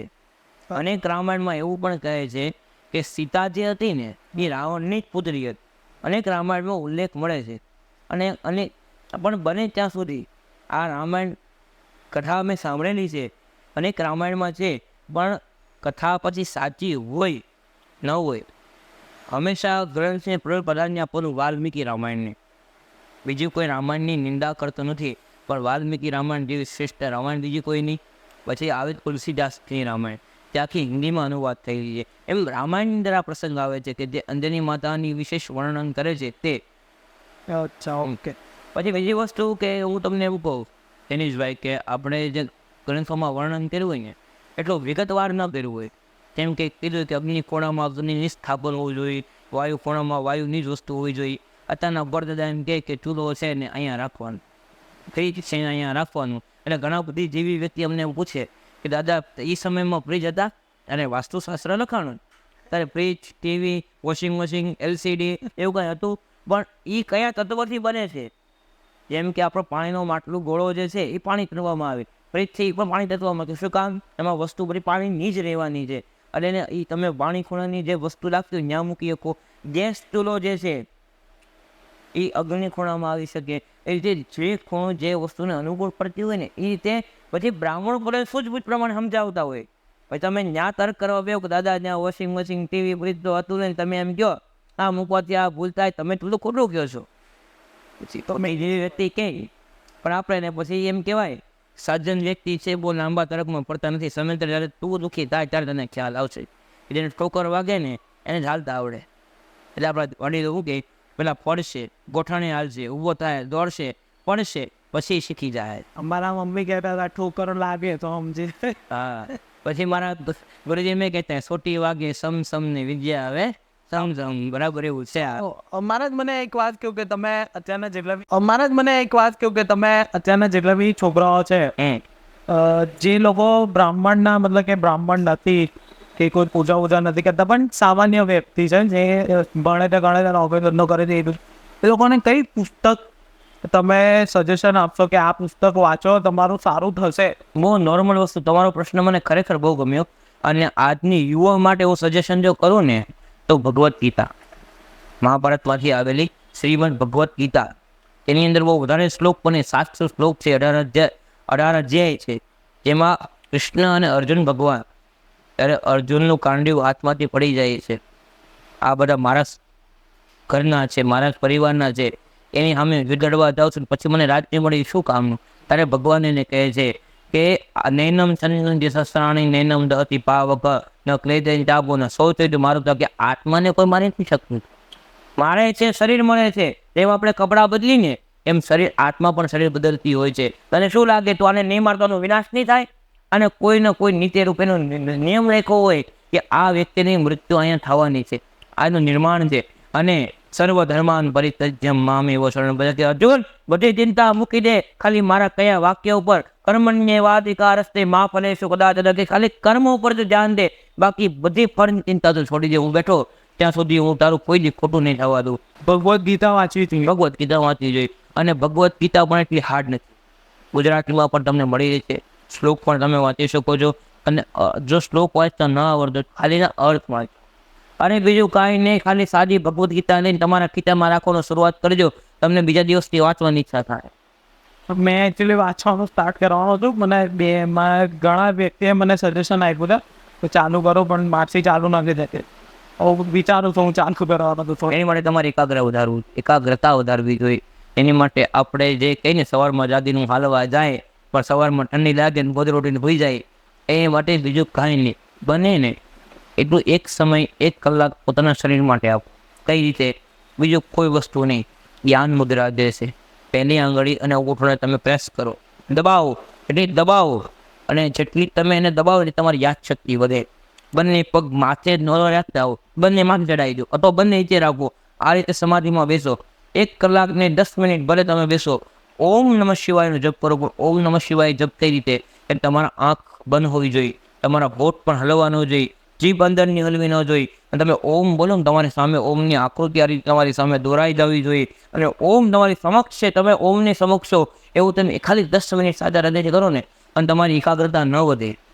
10 મિનિટ ખાલી, અને તમે 10 મિનિટ કરશો ને તો ત્યારે તમે 2 કલાક 5 કલાકની એકાગ્રતા મેળવી શકશો. તો આપણા સનાતન ધર્મમાં છે ને 108 જાપનો બહુ મોટો એ છે કે 108 કોઈ બી વસ્તુ કોઈ તે 108 વાર કરવાની. કોઈ મહારાજ બી કે તમે ધારણ કરો ભગવાનનું નામ તો બી 108 વાર કરો, માળા કરો તો બી 108 વાર કરો. અને જ્યારે મારા નાની છે ને રોજ મહામૃત્યુંજય સાંભળે છે, બરાબર છે, આપણે ટીવીમાં રોજ સાંભળે છે, તો એમાં બી એવું લખેલું કે મહામૃત્યુંજય 108 વાર. બરાબર. તો એ 108 વારનો મહત્વ શું છે ને કેમ 108 વાર કરવું આવે? તુલસી કોઈ પણ માળા પહેરો ને એમાં 108 વાર આવે. તેની કારણે લોકો અત્યારે મોસ્ટ ઓફ એવું કહેતા હોય છે 108 જપ કરવા, એટલે માળામાં એટલા મણકા આવે. એની સનાતનથી આવતું રહે છે. એની માટે આપણે 108 મણકા તુલસીમાં રાખી, રુદ્રાક્ષની માળામાં રાખી, એટલે એક માળા તમે આખા દી કરો, તમારું કલ્યાણ થાય. ઘણા લોકો શું કરે, આદા ઓમ નમઃ શિવાય, ઓમ નમઃ શિવાય, ભાઈ દૂધ આપતો ઓમ નમઃ શિવાય, ઓમ નમઃ શિવાય, એ રીતે ભગવાનને ભક્તિ રાખી. હું તમને એમ કહું, તમે 108 ને ખાલી 10 જપ કરો. પણ કઈ રીતે? કોઈ પણ જગ્યાએ તમારું આસન પાથરી અને તમારા આસન નીચે બેસી, અને આસનની નીચે બેસીને તમે જપ કરો. ભલે 10 જપ કરો, ઓમ નમઃ શિવાય, ઓમ નમઃ શિવાય, ઓમ નમઃ શિવાય, બસ આજે થઈ ગયું. હવે કાંઈ નથી કરો, 3 જપ કરો ને, પણ આ રીતે આસન નીચે બેસીને તમે જપ કરો. હાલતા જાણતો ઓમ નમઃ શિવાય બોલતો નથી, હાલતા જાણતા બોલો તો શિવોહમ શિવોહમ શિવોહમ, એ જેને વિશે તમે બોલો ને જેવા તમે થવાનો પ્રયત્ન કરો. ઓમ નમઃ શિવાય હાલતા જાણતા બોલાતો નથી. અને બીજી વસ્તુ એ કે ઘણા લોકો એમ કે સવાર લાભદાયક મંત્ર જપ થાય ને ત્યારે એનું પુરુષ જન્મ પૂરું થાય. એ બ્રાહ્મણ સાચો કે સવા લાભદાયકને જપ કરી બતાવે તે, અને પછી કોઈ પણ વ્યક્તિને દોરાવત આગમનો ગાયત્રી મંત્ર બોલીને આપે, એનું માથું દુખતું બંધ થઈ જાય પહેરવાથી. એમ 1.25 લાખની તમે માથે જપ કરો, એનું માર્જન કરો, એનું હોમ કરો, એને અનેક પદ્ધતિ બતાવી છે. પણ વિશેષ કહેવાનો ભાવાર્થ એવો છે કે 108 ને 10 ને 2 ને 1 કરો ને, સાદા હૃદયથી કરો. અને તમે જેમ મહામૃત્યુંજયને તમારા દાદી કરે છે, બહુ સારું કહેવાય, સાંભળે છે, બહુ સારું છે. એમાં વૈદિક મંત્ર પણ છે અને પૌરાણિક રીતે મંત્ર પણ છે. હું અંદર વચ્ચે એડ કરું, મને તમે જે કહો છો ને તે તો ઠીક છે, પણ મહામૃત્યુંજય જપનો કેવી રીતે આપણે આચરણ કરી શકીએ એ બી તમે કહેતો. કેમ કે ઘણા લોકો કરતા હોય પણ એ ખોટી રીતના કરતા હોય, કેમ કે વધારે નોલેજ હોય નહીં. તે કેવી રીતે સરસ રીતે કરી શકીએ જેથી મહાદેવને પહોંચે? એ વસ્તુ એ કે તમને હું કહેવા માંગુ છું કે મંત્ર બોલવા માટે સૌથી પ્રથમ અધિકાર તમારા ખંભે જનોય હોય.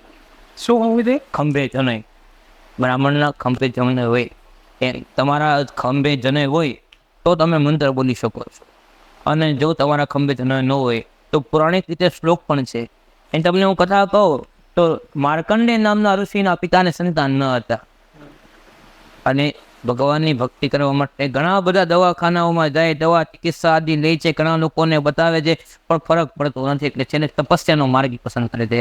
તપસ્યા કરે છે એટલે ભગવાન એને કહે છે કે તમારા આ જન્મમાં તમારે પુત્ર સુખ નથી.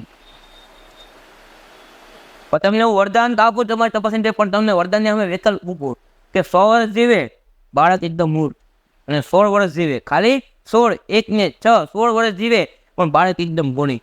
તમારે કયું બાળક પસંદ કરવું તમારી માથે છે. એટલે સંતો એવું નક્કી કરે છે કે જે બહુ ગુણવાન બાળક છે આપણે પસંદ કરીએ. 4 વર્ષની અંદર 4 વેદ વાંચી નાખે છે, એવા કોઈ પુરાણ, એવા કોઈ ઉપનિષદ, એ જ્યારે બાગ એને કંઠસ્થ ન હોય, મોટા મોટા વિદ્વાનો એની પાસે આવી સલાહ રહેતી હોય, પણ માતા પિતાની એક જ ચિંતા, જેમ જેમ સમય વધતો જાય એમ એને બીક લાગતી જાય છે કે 16 વર્ષ પૂરા થાય, મારો બાળક મારી પાસે દૂર થઈ જાય. ત્યારે 16મા વર્ષની અંતિમ દિવસે ઉજ્જૈન ક્ષેત્રની અંદર વિષ્ણુ ઘાટ પાસે માર્કંડેશ્વર મહાદેવનું મંદિર છે, જ્યાં યમરાજને હાલમાં પણ બાંધીને રાખ્યા છે.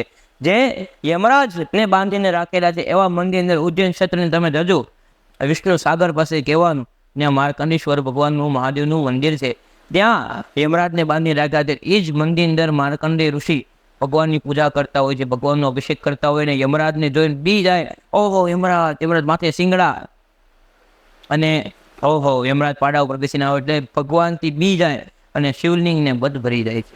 તમે આ ફોટો જોયો હશે.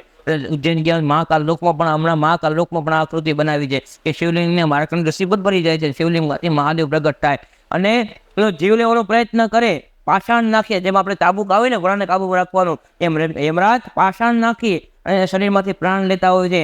જ્યારે પાષાણ નાખે ને શિવલિંગમાંથી ભગવાન મહાદેવ પ્રગટ થાય છે અને મહાદેવ બાળકને વરદાન આપે છે કે હજી આ 700 વર્ષ જીવશે. કેટલા? અને આનો રચયિતો જે મંત્ર છે ઓમ ત્રંબકમ યજામહે સુગંધિમ પુષ્ટિવર્ધનમ ઉર્વારુકમેવ વંદનાન મૃત્યુર્મુક્ષીયમામૃતાત. આ મંત્રનો જે વ્યક્તિ ભવિષ્યમાં ગમે ત્યારે જપ કરશે ને, જ્યાં સુધી યમરાજ પણ એનો પ્રાણ નહીં લઈ શકે. પણ મંત્ર બોલવા માટે બ્રાહ્મણોને બોલાવવા પડે, એને ખંભે ચણાઈ હોવી જોઈએ અને શિખા મસ્તક ઉપર હોવી જોઈએ, અને એ મંત્ર બોલે એનો પ્રભાવ તમને મળે. તમે હાલતા ત્રંબકમ યજામહે બોલો, એનો ફળ નથી મળતો.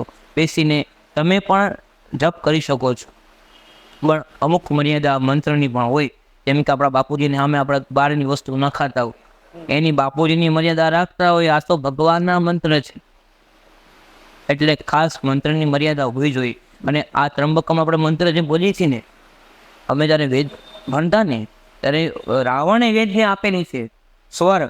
હાથ જ્યારે બ્રાહ્મણો હલાવે ત્યારે સ્વર બોલે, એટલે અમારા ગુરુજી અમને કહેતા કે હાથ આમ વળી જાય ને તો હાથ લઈને અમને નીચે મારતા કે ભિક્ષા નથી માંગતા, આપણે બ્રાહ્મણ છીએ, મંત્ર બોલી છે. સ્થિર બેસી અને મંત્રની મર્યાદા આવે કે આ અહીંયાથી હાથ બહાર ન જવો જોઈએ. એનો રસ્વ, દીર્ઘ, અનુજાત, પ્લુત બધા નિયમો આવે સ્વરના પણ. સામવેદના સ્વર અલગ આવે, ઋગ્વેદના સ્વર અલગ આવે, યજુર્વેદના સ્વર અલગ આવે, અને સ્વર સાથે મંત્ર બોલવાથી વધારે ફળ મળે છે. અને આપણે મંત્ર બોલીને આખા મંત્રનો અર્થ હું નહીં કરું, કોઈ બહુ સમય વહી જાય, પણ એક મંત્રનો ખાલી શબ્દ વચ્ચે અર્થ કરું.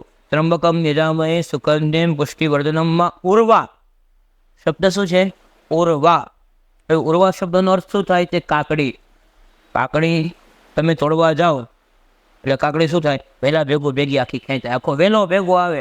એમ તમે કોઈ કામ કરવા જાઓ ને ત્યારે સમાજ, કુટુંબ, પરિવાર, અમુક વ્યક્તિ જે બુદ્ધિજીવી વ્યક્તિ, હું બહુ બુદ્ધિજીવી વ્યક્તિ કહું, એ વ્યક્તિ શું કરશે? ના પાડશે, નહીં કાંઈ કરાય જેવું નથી, આ રહેવા દે. અને એ લોકોથી મુક્ત થવા માટે શું કરવું? કાકડીને ન્યાય મૂકી દેવું. જેમ કાકડી પાકે ને ઓટોમેટિક વેલાથી તૂટી જાય, એમ તમે જેટલું ભગવાન આશરે રહો, જેટલું ભગવાનનો જપ કરશો, મંત્ર જપ કરશો, એટલો તમે ઓટોમેટિક સ્વયં પાકી જશો. અને તમારે કોઈ તમારી સાથે એવું વ્યક્તિ નહીં આવે કે તમને ના પાડી શકે. આટલું અમુક વસ્તુ કેવી છે ને જે મને સાચેમાં નથી ખબર. એ બધું તમે જ્ઞાન આપ્યું એના બદલ તમારો ધન્યવાદ, અને તમે ટાઈમ આપ્યો એ બદલ તમારો ધન્યવાદ. હું તો એવું કહું, સાગરમાંથી આપણે 1-2 લોટા કાઢી રહ્યા એમ કહેવાય, બાકી સાગર તો બહુ વિશાળ છે. અને ભગવાનને જેટલો ભાવ છે પ્રજવી કાલા વાલા ને ઈશ્વરને વાલા. બસ આપણે આ પૂર્ણ કરવા પહેલાં એક વખત ઓમ નમઃ શિવાયનો ઉચ્ચારણ કરી અને મહામૃત્યુંજયના મંત્ર સાથે કેટલા પણ આ યુટ્યુબ ચેનલ દ્વારા આપણા ચેનલને જોશે, આપણને સાંભળે છે, એ બધાનું આયુષ્ય વધે, એના કુટુંબ પરિવારમાં કોઈને અકસ્માતમાં મૃત્યુ ન થાય, કોઈને તડપીને મૃત્યુ ન થાય, ભગવાનના ધામમાં વાસ મળે, તમામ પિતૃઓને મોક્ષની પ્રાપ્તિ થાય, જીવોને શિવે તેની માટે ખાસ ઓમ નમઃ શિવાયની સાથે મહાદેવનો મહામૃત્યુંજય મંત્ર બોલી આપણે આજે ચેનલ અહીંયા વિરામ આપીએ. હરિ ઓમ.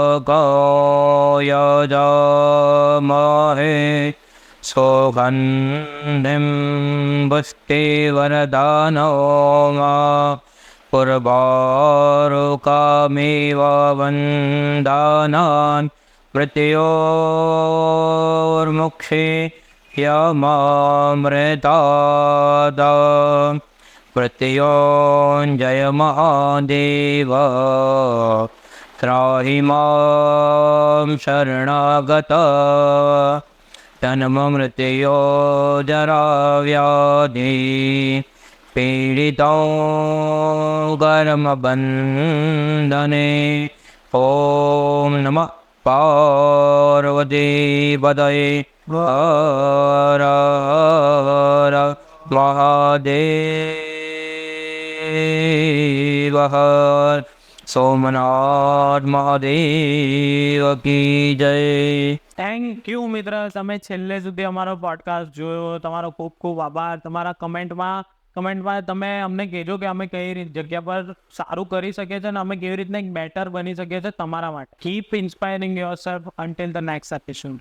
Thank you. હર હર મહાદેવ.